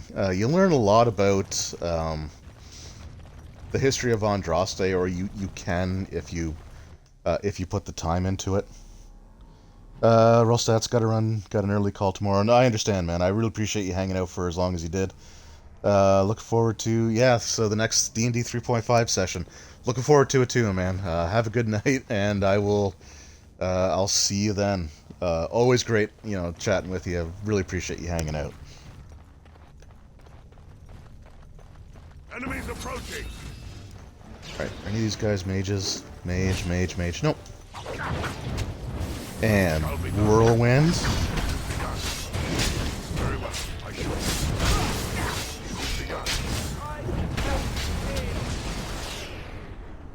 I'm actually gaining a lot of experience for these guys too. I wonder if I am slightly under-leveled for this.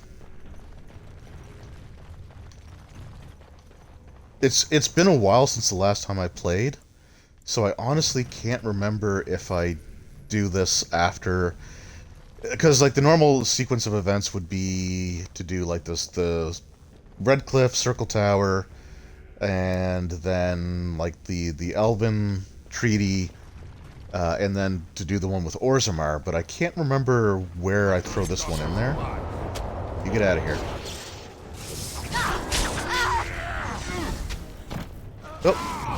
Oh, they cast the blizzard.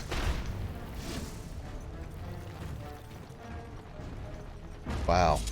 I don't see the enemy mages use spells like that as often. That's kind of cool, actually.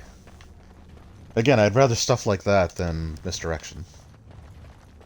More enemies ahead. But yeah, this dungeon also throws a ton of just like new items at you, or items that take up, whoops, wrong button. But things that take up just inventory space. So had I not had Warden's Keep available to me when I actually went through this, there'd probably be points where I'd have to start throwing stuff out. And I suspect I'm still going to come pretty close to my max inventory by the time we're done here.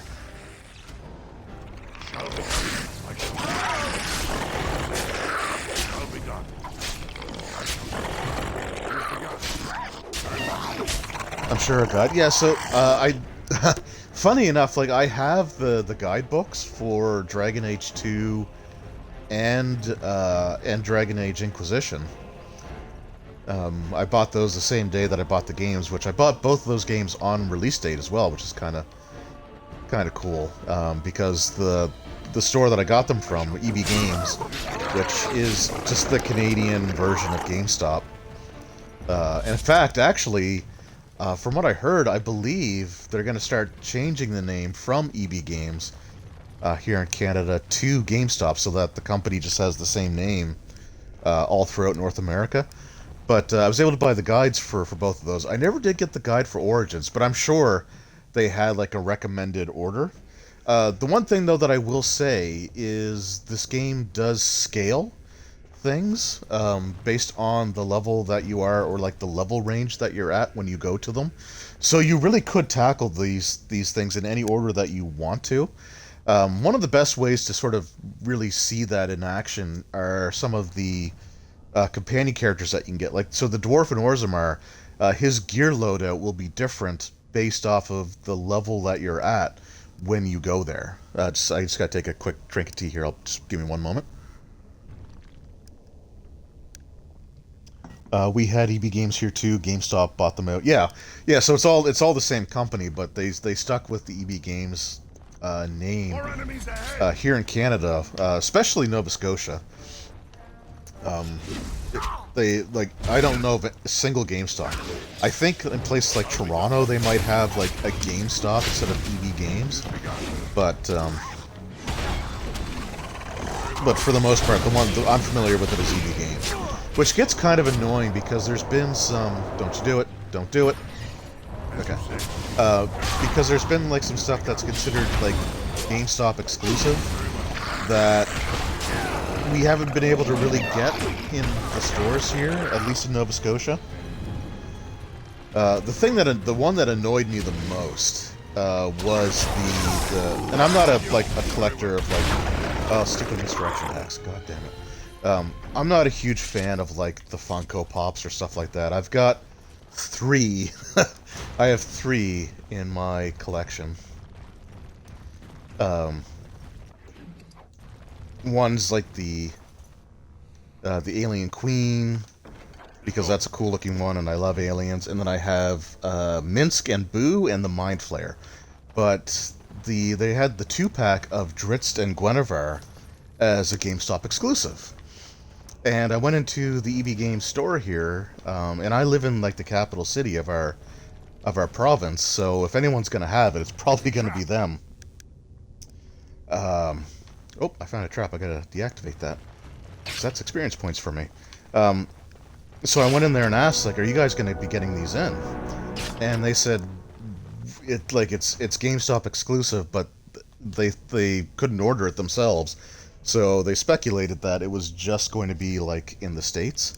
And I've never seen it anywhere here in Nova Scotia, which is really annoying. Alright, so Alistair has gained 14th level, so he can choose a second specialization the same way that I did. So I have them all unlocked, which is great, because like normally to unlock them you have to gain them from certain character interactions. But we're going to go with, so there's Champion, there's Berserker, and then there's Reaver. So we've actually been coming across Reavers in this Ruined Temple, like the Cultists. You'll see like Cultist Reaver. So this is actually the section of the game where you can learn this specialization. So I've already done it though, I don't have to worry about it now. But for Alistair, like Berserker doesn't work for him, it doesn't make sense. But Champion does. So we're going to give him Champion because it just makes sense. We're going to give him his strength. And we're not going to take any of that stuff yet. We're going to focus on... Oh, we did complete that. Awesome. We're going to focus on his Templar stuff first. But because he has that strength now, Alistair, buddy, you can finally wear your brother-in-law or your stepbrother's armor. So we're going to do that. We're going to do that right now. Kaelin's gauntlets, Kaelin's greaves. Whoops, I forgot to put those Warden Commander boots away.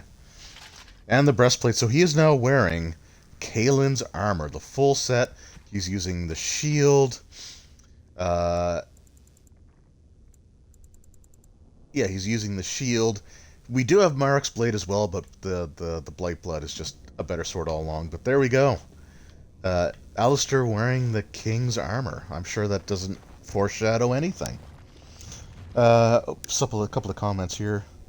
Yeah, I really like DB Games stores too. Like, I know GameStop has sort of a bad reputation, but I've had nothing but great experiences with the stores that I've gone to, and the staff have always been really great there.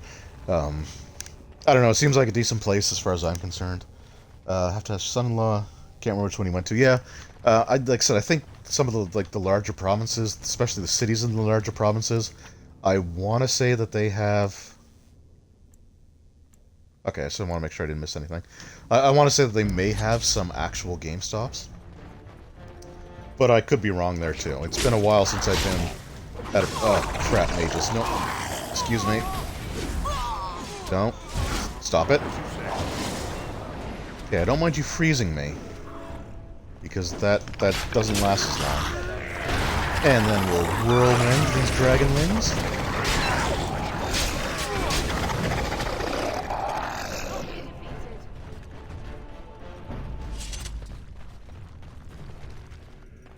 Alright, so this is... so earlier in the game, we started the Armor Smith's quest with the Drake Scale. And this is the place where we can get all the materials that we need to finish that quest line. Okay, here we have a fork in the road. I can never... So one of these is progress, and one of these directions leads you to just a second, like, a sub-area to kind of explore and clear up what is ultimately a dead end. I can never remember which one, so since I'm a lefty, I'm going to go left. Oops. Going to go left, which is here. And the thing that I always find kind of annoying when I play games is if it's a 50-50 chance... If it's a 50-50 chance between treasure and progress, I will aim for... Hey, stop that. I will aim for treasure, like, every time, but I will always find the progress instead. And now I have another choice to make. Crap, alright, we're just gonna keep going left, I guess.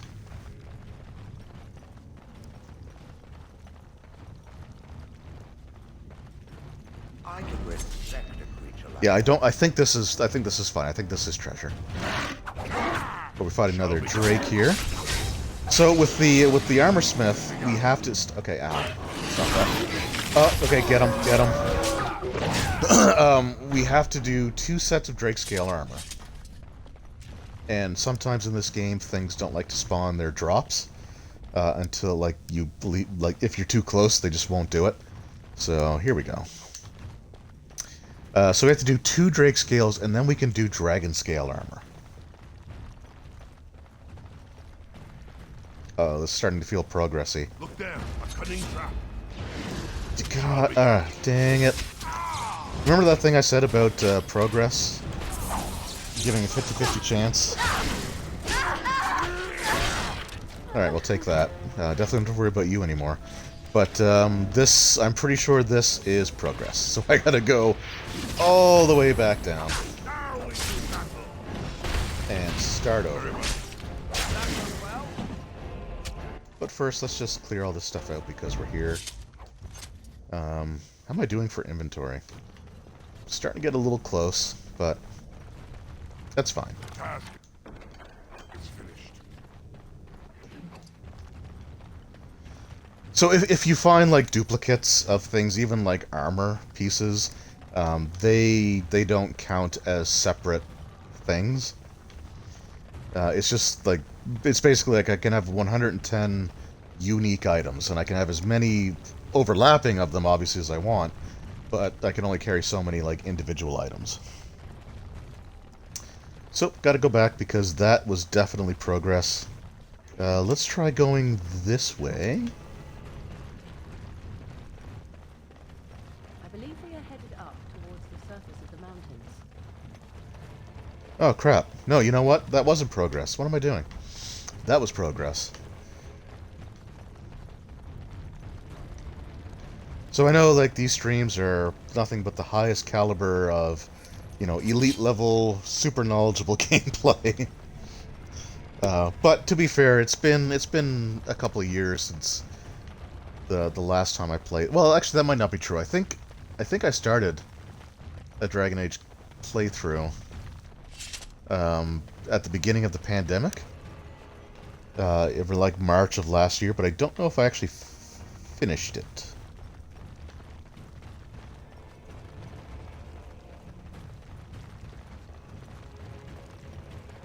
But that's fine. Yeah, this is definitely a treasure room where we fight another one of these drakes.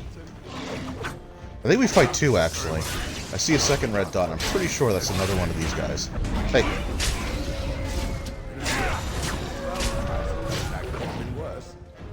Alright. So we got all the Drake scale that we need. We have a pile of dragon filth, which I'm sure is the polite way of saying, of like meaning something else. So we got the Drake scale. Oh, guys, just back off a bit here. There we go. We see the blood pool. We see the little sparklies. So yeah, so we have all the Drake scale that we need now. So the thing with the blacksmith quest, though, is that you do have to pay the gold each and every time. I shouldn't say each and every time. For the 2 suits of Drake scale armor, you have to pay. I want to say that the dragon scale is free. And with the Drake scale, like the first one he was disappointed with, the second one he's happy with, and that will unlock the ability to do the dragon scale armor. But you have to pay the gold for those Drake scale ones, or he will just always be disappointed with them.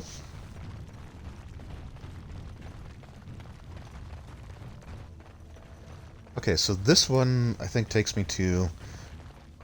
I keep thinking that I thought this was progress, but obviously I was wrong. Because once you said that we're heading back to the surface, that's something else altogether, so I don't want that to happen. So I do want to clear this out as fully as I can. So again, with the Drake scale armor, it's another one of those examples of things I wasn't fully aware of the first time around. So I actually had to have like 3 suits of it made. And luckily I had enough to do that, because I didn't pay the first time along. I just you know, make it and do whatever. And if you pay for it, the stats are obviously also going to be better on it.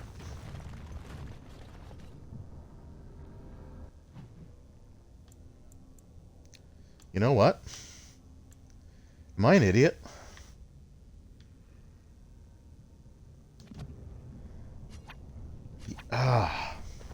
Alright.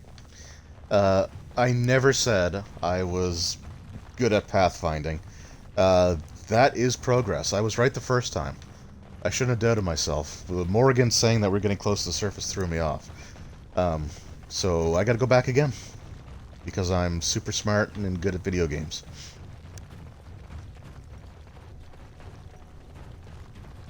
I'll talk a little bit more about that guy once I get back up there, but for now, I gotta go back this way.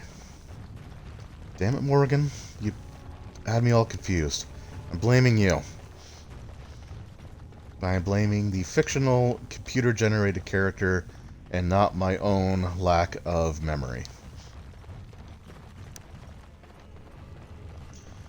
Looks like all caved me. Yeah, to be fair, it is a little bit confusing. Yeah, so this is the place I wanted to get to. There are going to be mages, because of course there are. There's always going to be mages. It's a trap. Look there, a cunning trap. But this guy here...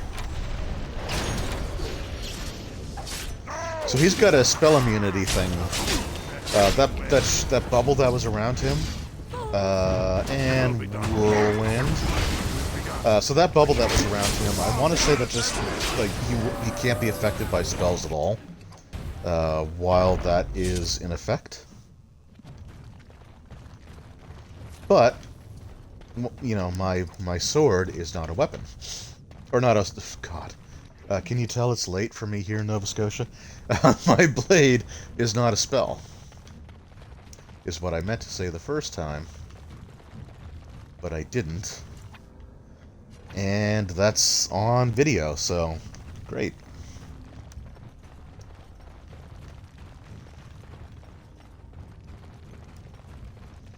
I also probably could have just, like, not brought it up and just sort of kept going. Another mage. I gotta take care of him first. Because there is the gosh dang misdirection hex. Alright, I can still stun him. Oh. Must have got a critical in on him. Oh, I hate this rune so much. Or this attack. Or the spell so much. Like, it's so obnoxious. That's a lot of blood. Alright, Dragon Egg. Kinda wish we could get ourselves a little baby dragon. Instead of the dog character. I love the dog character too, but I don't know. It might just be because in my current 5th edition D&D game, the party has a wormling white dragon that's following them around.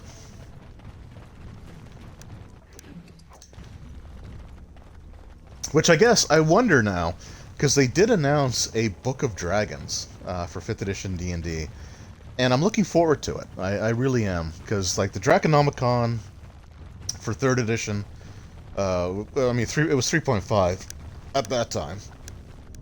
The Draconomicon for 3.5 is one of the best D&D books I think that's ever been done. Just in terms of like the sheer amount of flavor thrown in there, the cool new options, just the utility of it. And back then, statting out dragons was an absolute pain. Like 4th edition and 5th edition and things like the newer Pathfinder games, they all just have like preset stat blocks and fewer age categories. But back in the day, you had like 12 different age categories, and you had to stat all those out. So one of the things I would love to see with Fizban's Guide to Dragons would be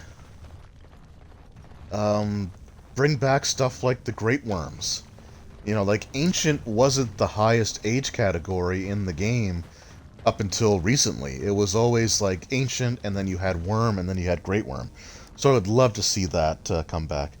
They're bringing back the Gem Dragons from D&D Beck. Oh, yeah, they are.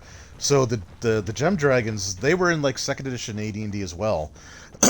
And they were, like, psionic dragons. I don't know if they'll have, like, psionic abilities in 5e or not, but in the 2nd edition AD&D Monstrous Manual, they were the psionic dragons. So here we have a group of well-meaning individuals. Stop! You will go no further! You do have a commanding voice, but go no further. Really? Is that so? You have defiled our temple. Mhm. You have spilled the blood of the faithful and slaughtered our young. I sure have. No more. You will tell me now, intruder, why you have done all this. Why have you come here?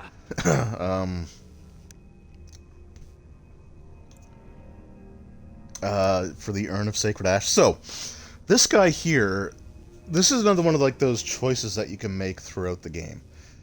I was considering, this is one of the things I was going to put a poll up for as well, but I kind of forgot about it. So the specializations that I talked about earlier, I mentioned that you're fighting a bunch of Reavers here. This is the guy who can teach us the Reaver specialization. But we're not going to do that because I already have it. So you can actually choose to side with him if you say that you're just here for the Urn of Sacred Ashes. He'll just be like, oh, well, you know, that's fine. You know, you can go through to stop killing our guys. But they've hurt a lot of people. So we're just going to trigger the fight. To arms, my brethren! Andraste will grant us victory! So there's a lot of dialogue and stuff that I can do here as well.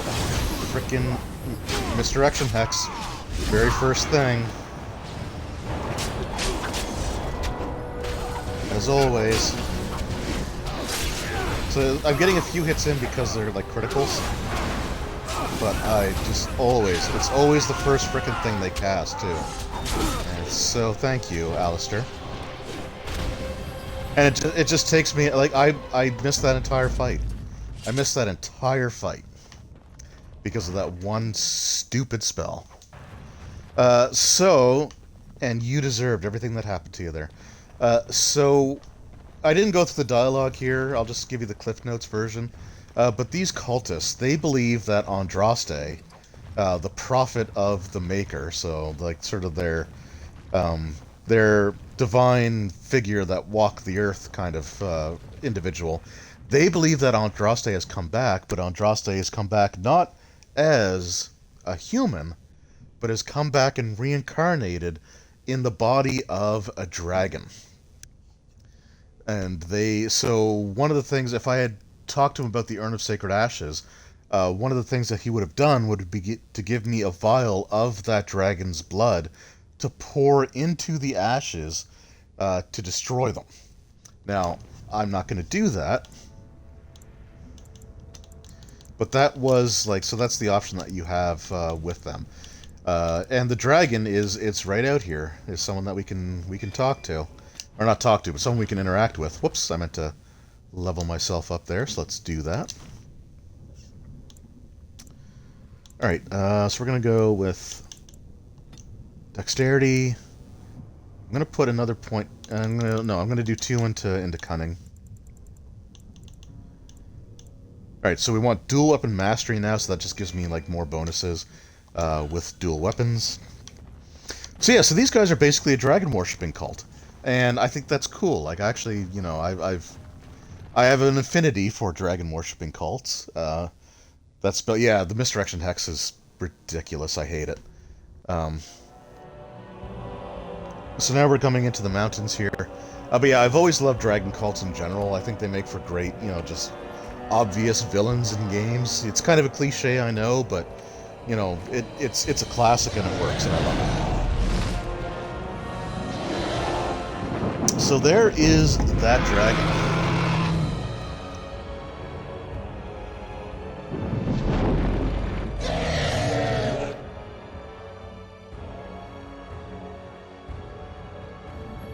So, so I was going to say there's going to be an autosave come up here. What I'm going to do is I'm going to walk just a little bit forward here. If that thing swallows me, I will give it indigestion. Alright, so right up here is this gong. If we ring this gong, it will summon the dragon to fight. And you better believe we're going to try it. I want to say normally I'm like level 17 when I come here, so I must do the elves first. But we're going to try it. We're going to try it. If it doesn't go well, I'm just going to safety save here again. I know we have the autosave, but honestly, I would rather just have one here right in front of the gong. Because we're going to ring it, and we're going to fight this dragon right now.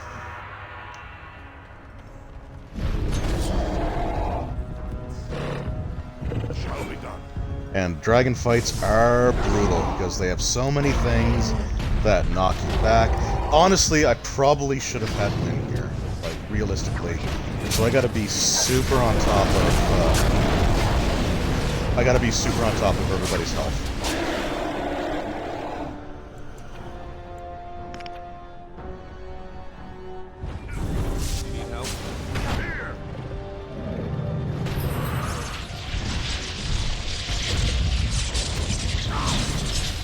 Yeah, because like just everything knocks you back. Like you might be able to get 1 or 2 hits in, and then you're knocked back. So really annoying, but we gotta deal with it, I guess.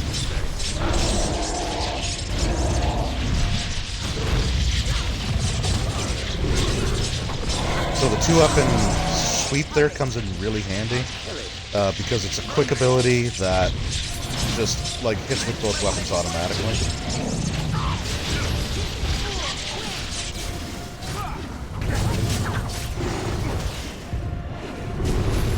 But we're actually getting them. I mean, we're doing pretty well. As long as the dragon doesn't pick me up. I don't like the fact that it's focusing really hard on me.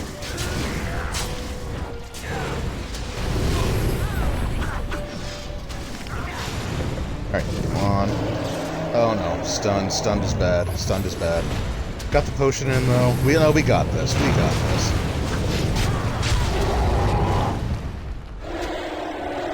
Well, Alistair got the killing blow.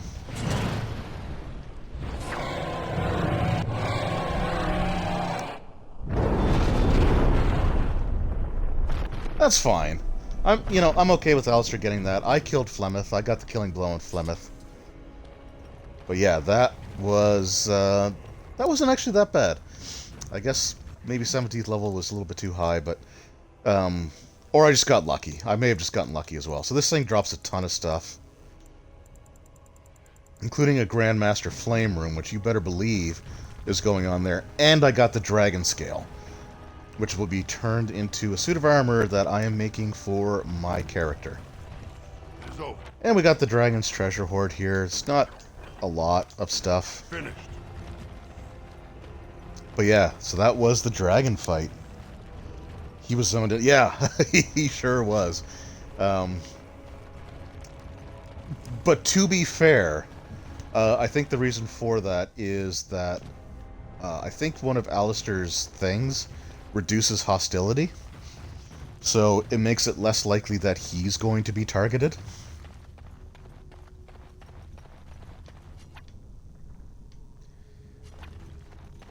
And video games just have a way of always targeting the main character anyway. I try not to take it personally, but it only really sucks for that stupid hex.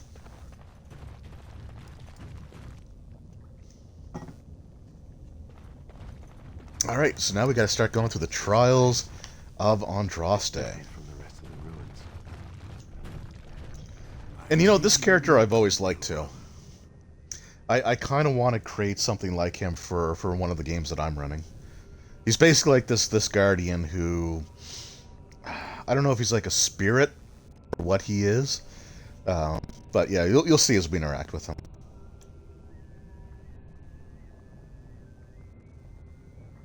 I am the Guardian, the protector of the Urn of Sacred Ashes. I have waited years for this. For me? You are the first to arrive in a very long time. That's what being a protagonist will get you. My duty, my life, to protect the urn and prepare the way for the faithful who come to revere Andraste. For years beyond counting have I been here, and shall I remain until my task is done and the Imperium has crumbled into the sea. So the Imperium that he's talking about is the Tevinter Imperium. And what's cool about the Tevinter Imperium, I shouldn't say cool, but what's different about the Tevinter Imperium is, unlike the rest of Ferelden, where magic is kind of feared, where mages are locked away in towers or places like the Circle of Magi. It could be like the tower that we have in this game, or in Dragon Age 2, it's actually a former prison that is now like where the circle is.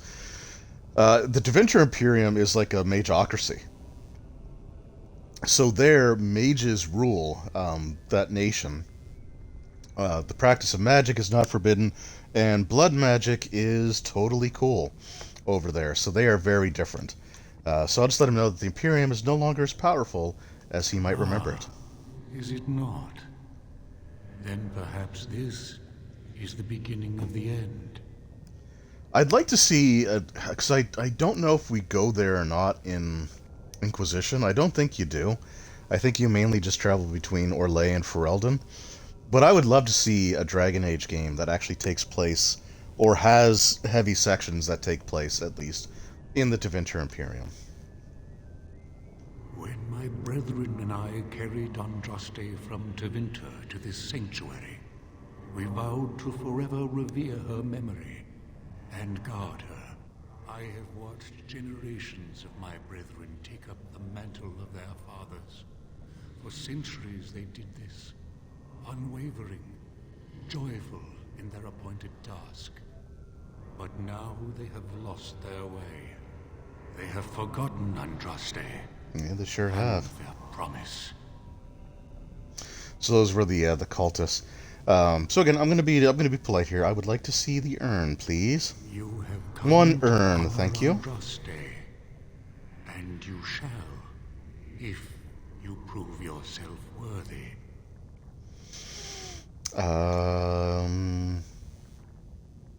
Okay. I need it for a noble cause, right? You must prove yourself worthy. It is not my place to decide your worthiness. The gauntlet does that. If you are found worthy, you will see the urn and be allowed to take a small pinch of the ashes for yourself. If not... All right, well, let's do this. Before you go, there is something I must ask. I see that the path that led you here was not easy. There is suffering in your past. Your suffering, and the suffering of others.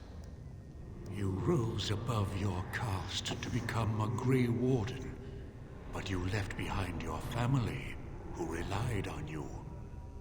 Tell me, Pilgrim, did you fail them?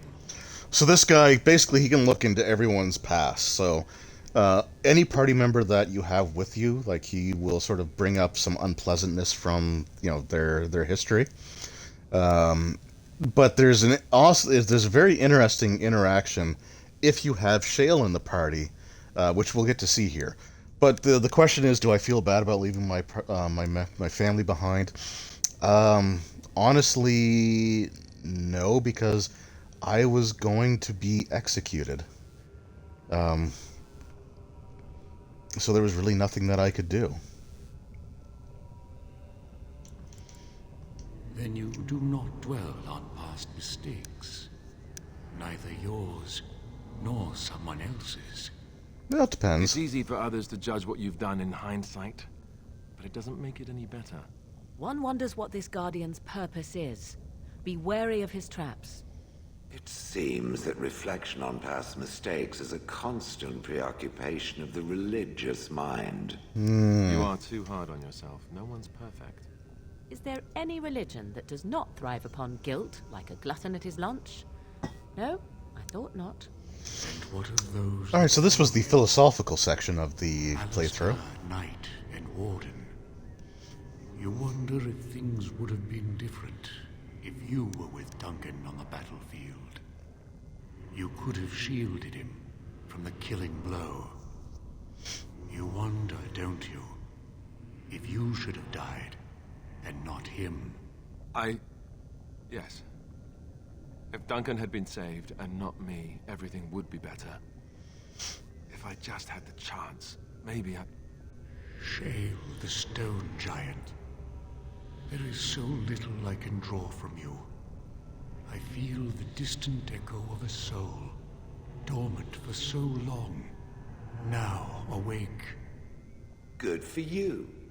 And with the awakening, the slow realization of all you have lost. Ah, Shale, your entire existence is a test of your will and courage. You have my respect.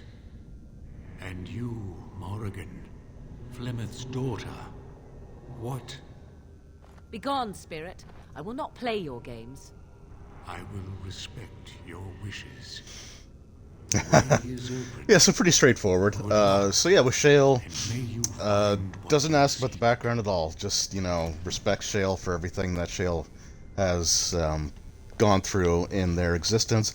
And Morrigan is obviously Morrigan and super dismissive. I have to admit, in the old school Essentials game that I've been a part of for a few sessions now, the character that I created was all created with a random generator. So every aspect of the character was randomly generated, including the personality traits, which are like arrogant and dishonest. So I kind of like channeled Morrigan a little bit. Her personality was something that I had in mind when I started playing my character. So this section here is going to pose us a series of riddles. If we get the riddle correct, then we just move on to each individual person. If we get one wrong, then we have to fight all of these spirits. So I'm going to try to get all of these right and hope that I remember them. I'm not going to look them up or anything. If I screw up, I screw up. The smallest lark could carry it, while a strong man might not. Of what do I speak? I'm going to say a tune. Yes, I was Andraste's dearest friend in childhood, and always we would sing. She celebrated the beauty of life, and all who heard her would be filled with joy. They say the Maker himself was moved by Andraste's song, and then she sang no more of simple things. Also, these spirits are super creepy looking when they talk because, like, they're a transparent model, so you can see, like, their skeletal features, their teeth, their jaw, sort of like their bone structure. It's a cool effect. Like, at first I thought it was a glitch or an error, but it's just the way that they're designed. And that's why you're not... That's right. The character in the old school Essentials game is not a necromancer because the only spell that I have is sleep, and sleep is not necromancy. Thought's strange sister dwells in night, is swept away by dawning light. Of what do I speak? Oh crap, I didn't actually hear all that. Indigestion. I think it's dreams. A dream came upon me as my daughter slumbered beneath my heart. It told of her life, and of her betrayal and death. I am sorrow and regret. I am a mother weeping bitter tears for a daughter she could not save. So the basic backstory with Andraste is that she was like the prophet of the Maker. So she was this like living icon of like the Maker's will, and she rallied a lot of people behind her. Like the church, the chantry. The Chant of Light, I believe, was like first brought forth by Andraste. So she was betrayed by her husband, who grew jealous, basically, of all the attention that she was given. And she was betrayed to the Tevinter Imperium, who killed her. There may or may not be some parallels between the Chantry and, real-world religions, but I'm not gonna get into that here. I'd neither a guest nor a trespasser be. In this place I belong, that belongs also to me. Of what do I speak? So this is an elf. Elves, and more precisely, this is a Dalish elf. So definitely what he's talking about is home. It was my dream for the people to have a home of their own, where we would have no masters but ourselves. The enemy of my enemy is my friend, and thus we followed Andraste against the Imperium. But she was betrayed, and so were we. So what that means is the Dalish elves joined the Chantry's fight against the Tevinter Imperium, but afterwards, like, they were granted their own homeland. I think it was called the Dales. But the elves never gave up the worship of their deities. Like the Dalish elves have a polytheistic religion, whereas the Chantry and the Makers a monotheistic religion. And because they refused to convert to the worship of Andraste, the Chantry declared an exalted march against them, which is basically it's like the real world equivalent would be like the Crusades, and it drove the elves out of that land that was supposed to be given to them, and ever since then they've either lived in like these rundown alienages, which is sort of like the worst parts of the city where they're tucked into, or they exist as groups of nomadic elves. Like they don't have like one unified place that they go to. They're just a series of nomads traveling from place to place to place. An eye for an eye, a tooth for a tooth. The debt of blood must be paid in full. Of what do I speak? Yeah, that's not very subtle. It's definitely vengeance. Yes, my husband Hissarion would have chosen a quick death for Andraste. I made him swear that she would die publicly with her war leaders, that all would know the Imperium's strength. I am justice. I am vengeance. Blood can only be repaid in blood. You're freaking insane. That's what you are. Let's talk to the disciple first. The bones of the world stretched towards the sky's embrace, veiled in white, like a bride greeting her groom. Of what do I speak? That sounds like mountains. Yes. I carried Andraste's ashes out of Tevinter into the mountains to the east, where she could gaze ever into her Maker's sky. No more fitting a tomb than this could we find. Alright, so we're getting near the end here. A poison of the soul, passion's cruel counterpart. From love she grows, till love lies slain. Of what do I speak? That is definitely jealousy. Yes, jealousy drove me to betrayal. I was the greatest general of the Alamari, but beside her I was nothing. Hundreds fell before her on bended knee. They loved her, as did the Maker. I loved her too. But what man can compare with a god? So that was her husband, who betrayed her. No man has seen it, but all men know it. Lighter than air, sharper than any sword. Comes from nothing, but will fell the strongest armies. Of what do I speak? Woman. No, that's hunger. Yes. Hunger was the weapon used against the wicked men of the Tevinter Imperium. The Maker kindled the sun's flame, scorching the land. Their crops failed, and their armies could not march. Then he opened the heavens and bade the waters flow, and washed away their filth. Their cradle of filth. Kabir, disciple of Andraste and commander of her armies. I saw these things done, and knew the Makers smiled on us. So, yeah, there's a lot of unique, interesting characters here. She wields the broken sword, and separates true kings from tyrants. Of what do I speak?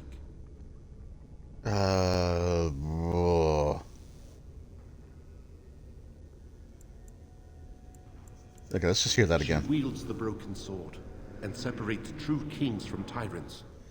Of what do I speak? Okay, I think that's Mercy, right? Yes. Yeah. I could not bear the sight of Andraste's suffering, and Mercy bade me end her life. I am the penitent sinner, who shows compassion as he hopes compassion will be shown to him. So basically, she suffered a long, drawn-out public execution, and he basically, you know, it was like the spear in the side sort of thing. All right, so now. Hey, what's shaping? So this section, this little interaction, is with the other character from your background. So this was the guy that we were traveling with at the very beginning of the game, and now we have to talk with him. But I'm just gonna say more spirits to question me. Nice way of greeting your old friend Lesky. You never really cared about us. Knew you were meant for greater things. Up there, the surface. Okay, well you're not Lesky because your voice is all echoey. But yeah, you know I had to leave. That's the way it goes, isn't it? You can't afford to think about the past. You have to look forward. Yeah, that's what I said earlier. I'm proud of you for moving on. Well, you just made me feel I found bad. this lying around and I've no use for it. I know you'll do something good with it. Talk Goodbye, about my friend. mixed Remember messages. Alright. Oh, what did he give me? I think it's a necklace. Reflection? Yeah, it's reflection. There's just no way I'm using that. But somebody else might use it. Whoops. Can't be Shale, though, because Shale can't wear necklaces. What's Alistair wearing? Oh, pff. Yeah, we'll give him that. That's a better one for him. At least that one's not locked to a single character. Be wary. And here we fight shadowy... dang it. Okay, I gotta take Morrigan down.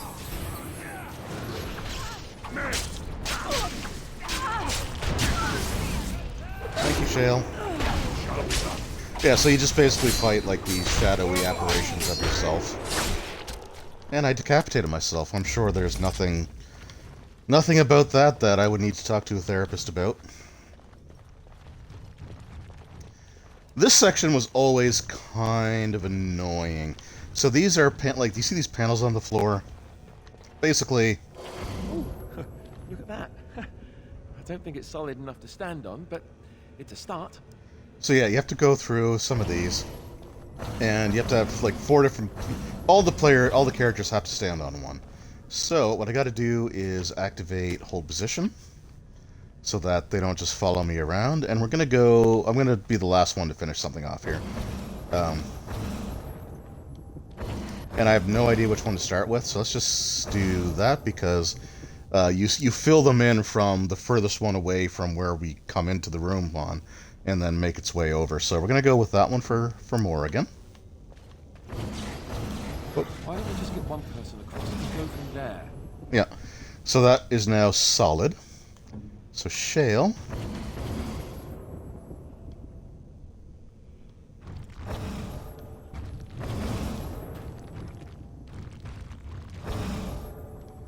Like I said, I never know which one to... I think there's one that brought up all... Yeah, alright, let's just try that one, see what happens here. Oh, you know what? Oh, I'm an idiot. Okay. I'm doing this the wrong way. It was the exact opposite of what I said. You don't start with the furthest one away. You do start with the closest one. And you have one character stand on it. My love. Okay. I think that's what we do. Right, and then that has to stay. Because we're on it. And then that became solid. So then we do that. And then Shale can move there. And we'll move Alistair.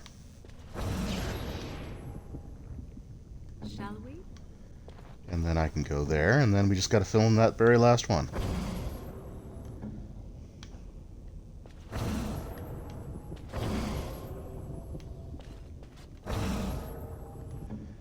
Okay. Alright, Shale. There we go. And then once I get across, I should be able to go to move freely, and they can join me. Right, awesome. And then we got one final test. So we're actually almost near the end of the stream, which it's been going for 2.5 hours, so I guess that's pretty decent. I like to aim for like 2 to 3 hours for the stream, so with the Dragon Age ones, it's going to lean more towards like the 3-hour one, where the other ones might be like, you know, the 2-hour streams. But here we have a GM mode. So it reads, "This altar is little more than a dusty stone slab. You can make out an inscription carved into its face. Cast off the trappings of worldly life and cloak yourself in the glorious spirit. King, slave, lord, and beggar, be born anew in the Maker's sight." So basically we have to remove, or I have to remove my, oh yeah, we all remove our gear. And let me just walk through. You have been through the trials of the Gauntlet. You have walked the path of Andraste, and like her, you have been cleansed. You have proven yourself worthy, Pilgrim. Approach the sacred ashes. Alright, and then that was just a cutscene. It puts us back in our stuff. So here we have the urn. And a cool little cutscene. Like, this is a pretty cool moment in the game that I'm ruining by talking over it when I should just be quiet and just soak it in.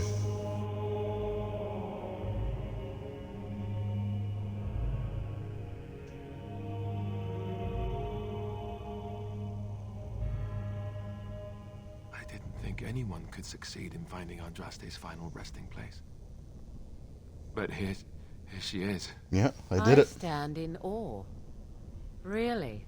What an odd thing to do with the honored dead. To store it in a pot. Bizarre. Like, even Morrigan shows, like, the decent amount of respect. But, yeah, Shale's gotta be Shale. Alright, so we're gonna take a pinch of the ashes. And then we leave the urn alone. So the other option, again, if we would have talked with that cultist leader, we could have gotten the... I am done. We could have gotten some dragon blood to mix in to make way for Unfortunate Adventurer. Inventory full. I knew something like that was going to happen. Alright. But that's fine because we've got this crap here that I never use. So we're going to move the junk, move the junk, move the junk. Junk. And then we're just going to destroy. Yep, destroy. What does the interesting lore do?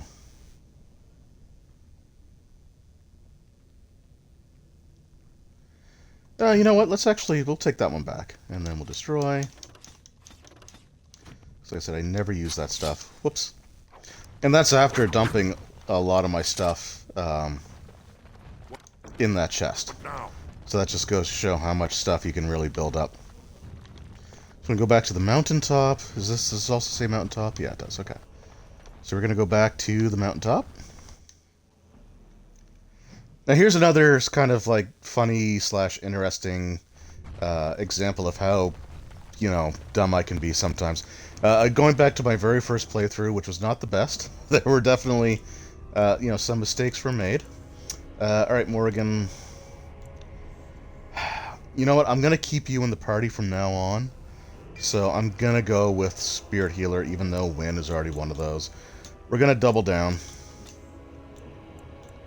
Because we need heals. So the very first time I played this, I didn't realize that you can go down this path here. So the center path, this one that I'm looking at right now where the gong is, that takes you back the way that we came, so through all the different maps that we had to go through. But down here, it takes you basically back to like the entryway of the ruined temple. Now I missed this the first time through, so I ended up walking all the way back through all those different areas when I could have just done this. And this takes you to a door that was locked the very first time. So here, like, we're basically back at the beginning, because that's the entrance where Brother Genitivi is. So I just completely didn't get that the first time. I completely missed it.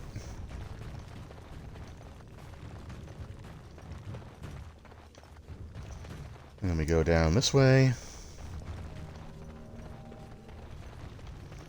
So yeah, we're getting near the end here for tonight's stream. Honestly, I have to say, it hasn't felt like 2.5 hours. Welcome back. You were gone for quite some time. Well, did you find it? Yeah, check this out. Oh, there's some dust on... No, that's not dust.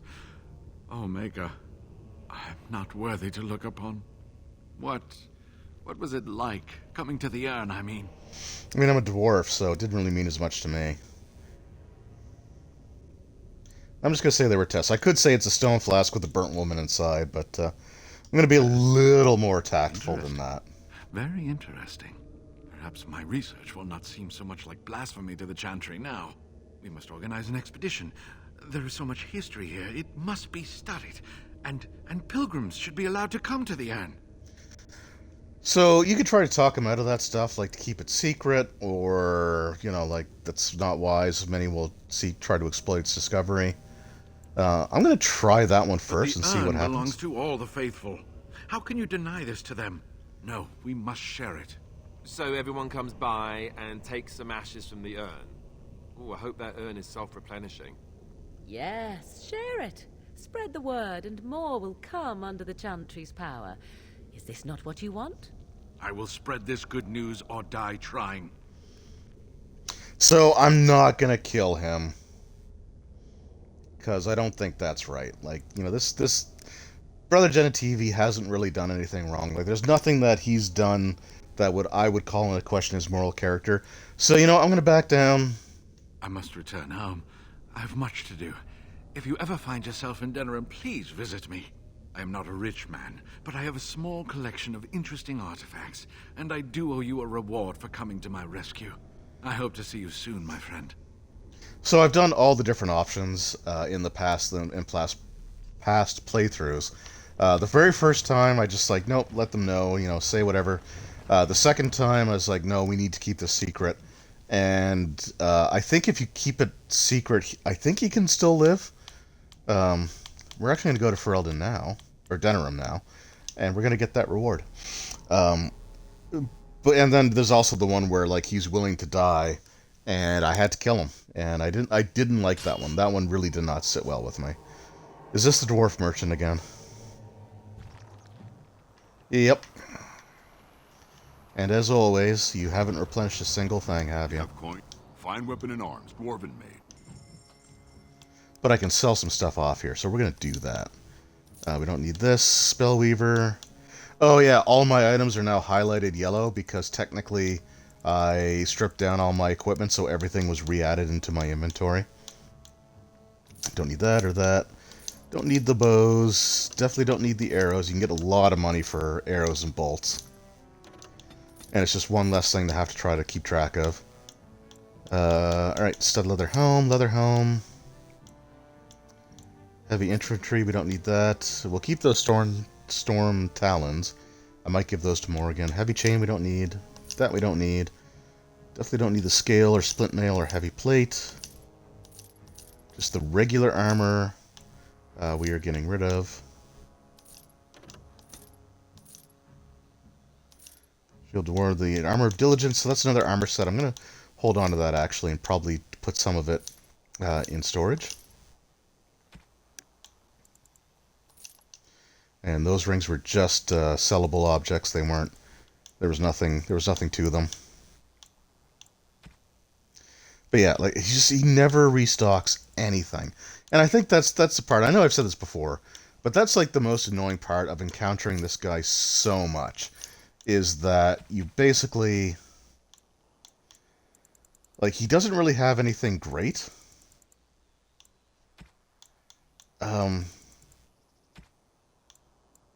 And he never restocks.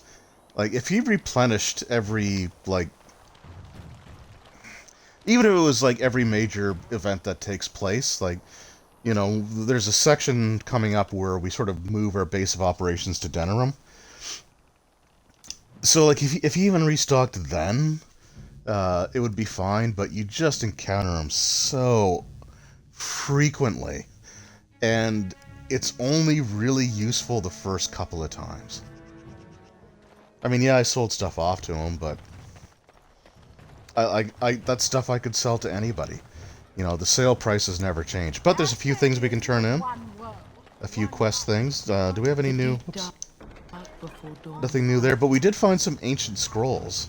And Sister Justine may be interested in those. Strange that matters can be so tumultuous and yet the day still be so bright. Oh, my pardon. Just thinking aloud. Are you here for the Chanter's Board? Nope. Who are you? I am Sister Justine, curator of the reliquary of this chantry.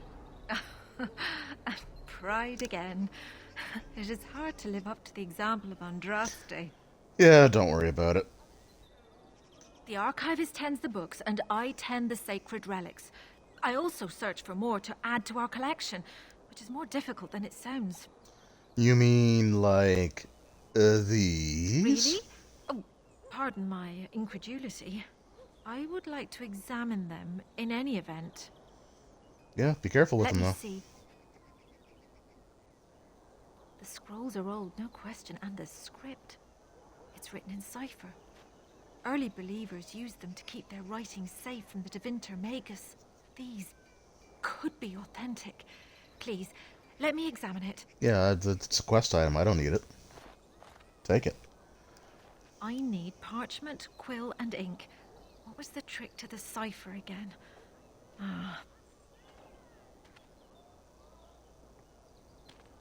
I examined your scrolls. I know a few of the early chantry ciphers, but I'm not fully familiar with this one. The bits I have made out. This may be an account of Maferath's final days, and perhaps more. So, yeah, the person that betrayed Andraste's husband who betrayed her? I know. It's remarkable.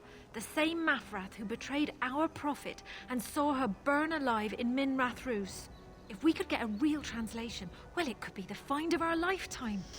Alright, well, there you go. It could take months. The ciphers were designed to be difficult for the Magisters to decrypt. Who knows what secrets we can uncover, what truths we can find. Here is all of the allowance I have for acquisitions. Take it and go. 1,000 blessings. Alright, so 7.5 gold, that's pretty good. Alright, so you still have nothing for me, right? Good to see you, Warden. Fighting the good I'm lying. Yeah, okay. But we can go back to Wade's Emporium because we got some gosh dang Drake scales. More scales? I want to try again. I've learned so much. Wade, please leave the customer alone. How can I help you? I have more scales. You must be kidding. We're done. No. Heren, more scales. I can make another set. Oh, Wade is so great. No. I've been thinking every night about what I'd do different. It's all in my head. Dear Heren, don't worry. I can make it faster this time. You can? You worry too much. Just give me the scales, friend, and I'll have my finest work for you. Alright, so I have to give him 20 sovereigns. It's not bad. For some reason I was thinking it was 50. Well, there are a few alterations. But it's not, so... I'll close up the shopping. Now that does have me wondering. Think of the possibilities. So I do kind of wonder if I do have to pay for the dragon scale. Closed. Oh, it's you. Your armor isn't. Okay. I do know with the dragon scale. I think you get it right away. All right. So. The market district is a whole. I know this may not be much, but it's an extra thanks. Oh, right. A lot of I folks forgot about swallow that. Whatever lies are fed to them, but us believers will try and spread word about you and the Wardens. Thanks. Thank you. Yeah, so the sergeant there, we did a couple things for him. I forgot that if you go back to him afterwards, he'll give you some extra money. Speaking of money, how much do I have? Oh, I got plenty. Okay, I'm not worried. All right, Brother Genitivi's home. I love how the bones of the imposter are still here, and I want to say the body. Oh no, the body's gone. Okay, the body of his assistant is moved at least. If it isn't the champion who succeeded in the quest for the Sacred Urn. That's me. I had not expected to see you so soon. Well, you promised me I've written stuff. to the Chantry, telling them of your adventures. They are interested in having me lead an expedition. What do you think of that? I'm quite excited. Oh, congrats. That's great news. You made this all possible. I could never thank you quite enough, but I'm certainly going to try. Here, take this reward. I want you to have it. It will certainly do more good in your hands than lying around in this dusty house, eh? And if I can ask, have you... Hey, you're not gone Canadian. to see the Arl? I have heard no news. No, we're on our way, though. I pray it's not already too late. No, it won't be. Now, if you will excuse me, I have so much to prepare for. I wish Waylon was here to see all this. Yeah, but he's dead. What did I get?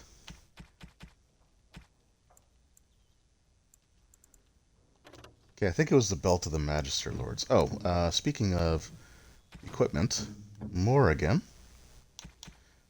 What do you have? You don't have anything for gauntlets, so you're going to get the Storm Talons, which increase electricity damage.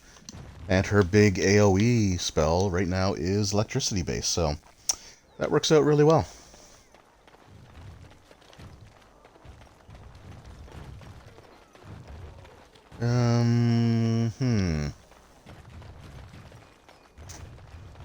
I can't remember if I have to, like, map transition or not. I'm just going to go back in and see. Oh, no, it's done. Yeah, got the quest thing over his head. Closed. Oh, it's you. The Drake scale armor is done. And it's, well, decent. Few things I'm rather proud of. And it didn't take as long as I feared. Odd. You'd better be very proud, Wade. We can't afford any more flights of fancy. I paid you 20 gold. Good, actually. I wouldn't mind working on Lord such-and-such's armor today. We'll see how long this lasts. Here's your armor. Now, please leave. Yeah, I can promise you that is not going to happen because, hey... Welcome. Oh, it's you. Yeah, I didn't leave. Please leave. And if you have any more scales, you can shove them. Actually, I got these dragon scales. Just don't know when to quit. Why so glum, Heron? Today is a glorious day. Today, I make dragon scale armor. I feel just giddy. Alright, what can you make with it? Patience. Now, I've dreamed of what I would do every night. It's in my head in perfect clarity. It will be the work of hours. What? You're serious?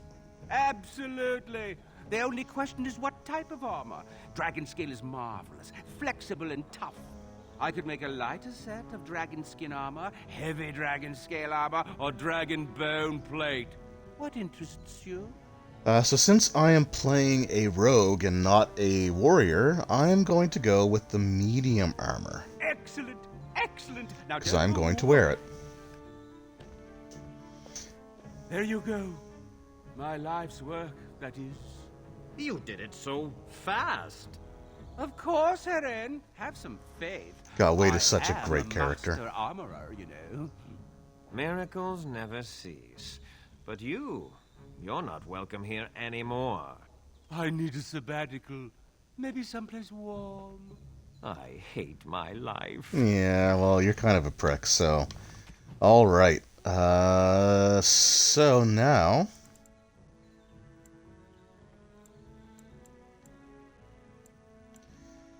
we've got the superior dragon skin gloves. Superior dragon skin boots. No helmet, which is kind of weird. And then we got the superior dragon skin armor. Now to compare, so I lose the +2 to dexterity, which kind of sucks, but at this point, it's really not that big of a deal. But it gives me +50% fire resistance, which will come in handy. stamina regeneration and stamina. So we are just going to go with that. Welcome. Please leave. Yeah. Wow, okay. I literally can't purchase anything else from his shop. That's good to know. I don't think I've tried that before. Alright, so, we're gonna head back to, let's go back to, Party Camp wasn't the one I meant to choose. We're going to go to World Map. Yes. Yes. We're gonna go back to Soldier's Peak. Indeed. Oh, you know what? Actually, I'm glad I'm here because I want to fix the enchantments, the runes on my sword. Enchantment? Enchantment! So Starfang.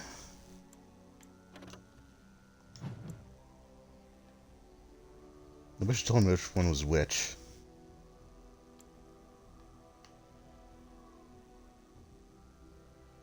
Oh, you know what? It does because it's got the dots underneath. I don't think I've ever noticed that before. Alright, so this is the... Yeah, this one's not so good. So we're going to replace that with... +5 fire damage. So now we are dealing all the elements except for nature. And Your Bodon. friends are formidable folk, indeed. I'm sure. Let's see what we got here. Because there's a couple things I can sell here. I don't know where those came from. Okay, I guess that really was it, wasn't it? Do I want the... I don't really want the Tome of Arcane Technique because I'm not playing a mage. Playing a mage character does give you the best... it does give you, like, the best assortment of, like, books that you can use. Because as a mage, you can use every single one. There's the Tome of Skill and Sundry. There's the tome... There's, like, a Tome of Physical something or other. And then there's, like, the magic tomes. And you can use them all. And they each grant you at least 1 point to an attribute, and then either a skill, a talent, or a spell. Alright, so let's give all the novice runes. We're going to start donating some stuff here.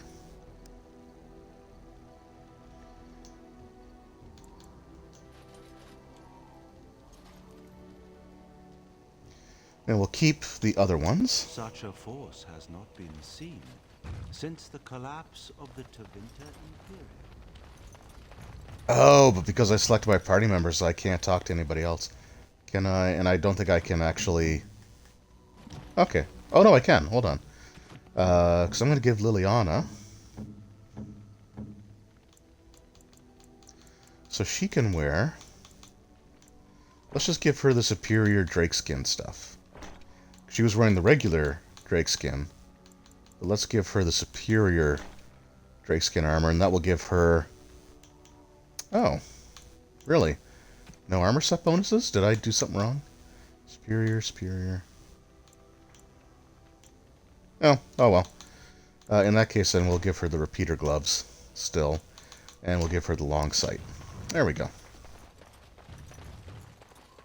Alright, so we're going to go to Warden's Keep, and we're just going to drop some more stuff off at our party inventory. And then we're going to go and we're going to heal Arl Eamon. And that'll be it for the session. So got a lot done. We got ourselves a fortress with some new people, a cool new sword, some awesome armor, and we're about to heal the Arl of Redcliffe. Alright, so all of those for now.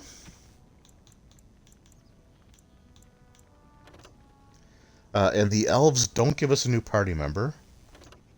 So I'm just going to keep that bow because I can use that for a quest. And yeah, we'll store all those. We don't need those.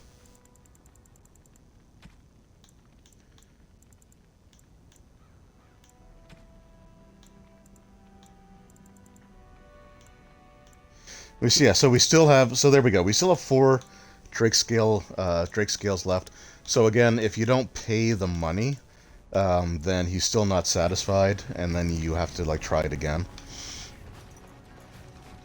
But here we go, on our way to Redcliffe Castle.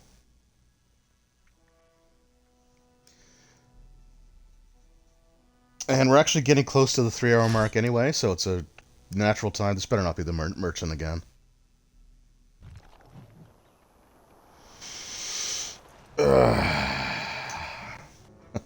So yeah, this actually timed out pretty well. Yeah, we got some decent stuff done. And so, how close am I to actually leveling again? I don't think I'm that close. But because I heal the Arl here, I'm going to get like a quasi level up. There's a couple different places where this happens in the game, and it gives you like 1 attribute point and then like 1 talent.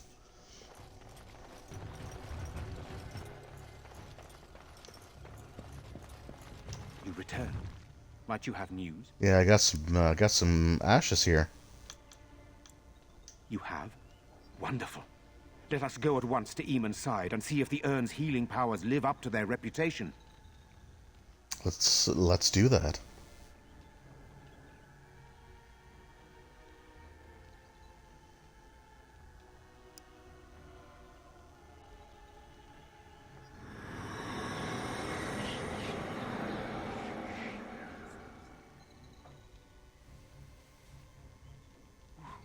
Where am I? Be calm, brother. You have been deathly ill for a very long time. Do you remember nothing? Tegan? What are you doing here? Where is Isolde? I am here, my husband. And Connor? Where is my boy? Where is our son? He lives, though many others are dead. There is much to tell you, husband. Yeah, things kind of went to hell. Then it was not a dream. Much has happened since you fell ill, brother. Some of it will not be easy for you to hear. Then tell me. I wish to hear all of it.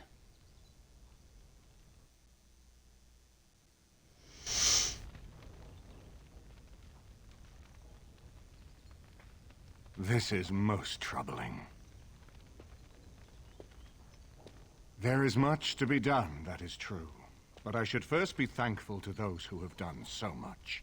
Grey Warden, you have not only saved my life, but kept my family safe as well. Yeah, best possible outcome. Will you permit me to offer you a reward for your service? Sure. Then allow me to declare you and those traveling with you champions of Redcliffe. You will always be a welcome guest within these halls. And for you, Warden, a shield of the same make as those that have been given to our finest knights. Alright, I promise you I won't sell it. We should speak of Loghain, brother. There is no telling what he will do once he learns of your recovery. Loghain instigates a civil war even though the Darkspawn are on our very doorstep. Long I have known him. He is a sensible man. One who never desired power. No, he was. I was there He's when not he announced anymore. he was taking control of the throne, Eamon. He is mad with ambition, I tell you. Mad indeed. Mad enough to kill Cailan, to attempt to kill myself and destroy my lands. Whatever happened to him, Loghain must be stopped. What's more, we can scarce afford to fight this war to its bitter end. So another thing, like I said earlier in the playthrough, there was this elven mercenary by the name of Berwick. And I never got the chance to get the information out of him, but he was sent here to basically observe what was going on in Redcliffe. And Jowen was hired to poison Arl Eamon. And all of these things happened before the Battle of Ostagar. So this was something that he was planning in advance for at least a little bit. I could unite those opposing Loghain, yes. But not all oppose him. He has some very powerful allies. We have no time to wage a campaign against him. Someone must surrender if Ferelden is to have any chance at fighting the Darkspawn.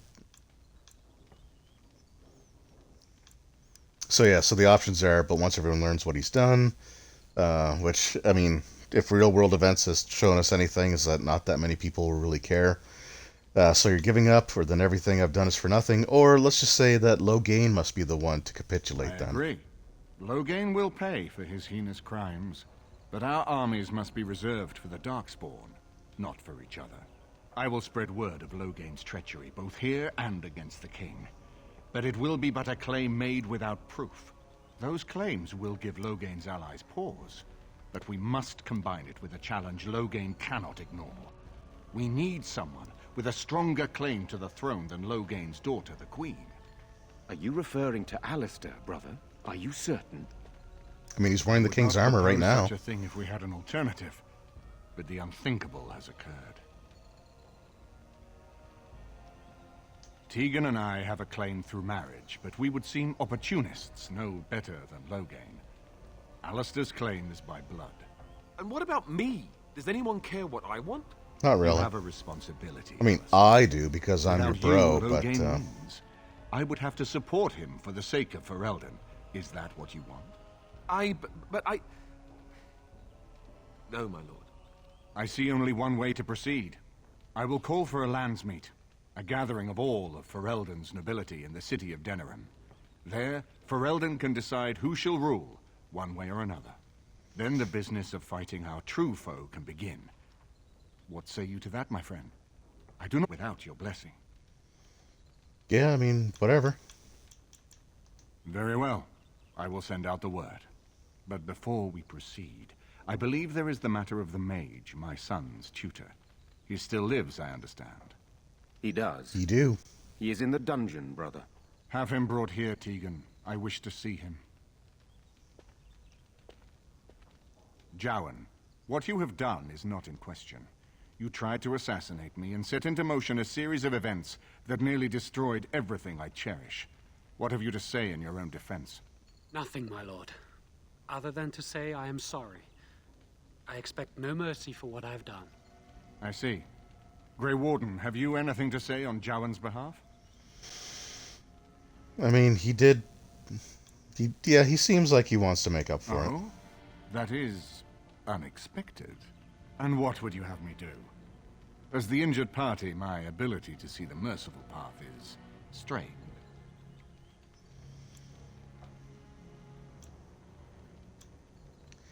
So this is what I normally... So the two options are to give him to the Circle Mage, the ones that I normally do. Let him go. The other things you can do is, like, say that he deserves no mercy and have him executed. And then you say do whatever you wish, which will also lead to his execution. If you let him go, there's supposed to be a quest that triggers afterwards, like you can get from one of the Chantry boards. I don't... But I think it's bugged, like it's glitched, and I don't think it ever works properly. But I'm going to try it, just to see what happens. That I cannot do. Okay, He is well, a whatever. Maleficar, and I cannot unleash him on a land already racked by war and chaos. I am sorry. Jowan, I hereby turn you over to the Tower of the Circle of Magi. Okay, well... May the Maker have mercy on your soul. That's a shame. Now, back to the matter. Oh, you know what? I was wrong. The quest to hunt Jowan down afterwards comes if you tell him to leave right away. I would when you prefer to first wait encounter until him. that is done before calling the landsmeet. In the meantime, I suggest you pursue the remainder of the Grey Warden treaties. We will need all the allies we can get if we are to defeat the Darkspawn Horde. All right, so there we go. The Arl has been healed, and as you can see, I have this level up. It's not a true level up because it's only one attribute point. Oh, but a skill, that's better. Okay, that's exactly what I wanted. I don't really need strength anymore. Actually, no, I do. Yeah, okay. Yeah, we'll put in the strength. But this is where I can take survival. And that will come in handy later for, like, a single quest. Okay, awesome. I actually thought that was going to be a talent.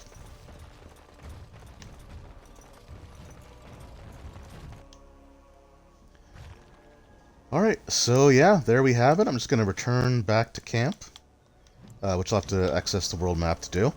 I think there's going to be one last little bit of dialogue, maybe with Alistair when I return to camp, like one of those automatic cutscenes. I could be wrong. I've been wrong many times already in this, but we'll see if that triggers.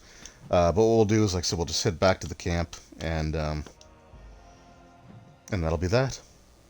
Okay, nope, didn't trigger an automatic thing.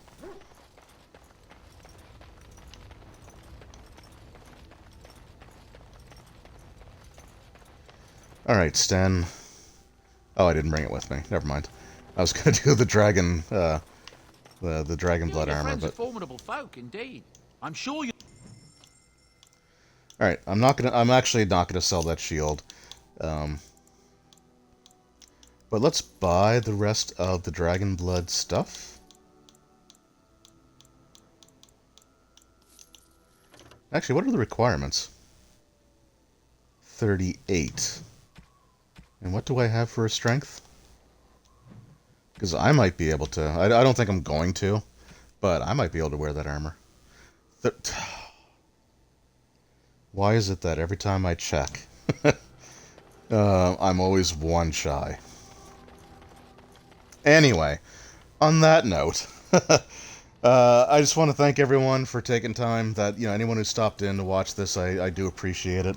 You know, getting to chat with like Sword Talon and Roll Stats is always great, and even for people who just sort of come in, watch for a bit, and leave, it really does mean a lot to me. I have a lot of fun doing these Twitch streams, and I just want you to know that whether you comment in the thing or not, it does mean a lot to me. Also, for anyone who watches this later on, because these videos are available for like 2 weeks after on Twitch. And anyone who's watching this on YouTube, because usually the next day I upload the stream to YouTube as well. I just want to thank each and every one of you that have taken time to watch these videos, join the streams. It does mean a lot to me. And I will see you all next week when we enter the Brazilian forest, and I will try to remember to put up the poll for what to do with the elves, what major decision to make there. So thanks again. Again, thank you, Sword Talon. Have a great night as well. I appreciate it. And I will see you all next time. Take care.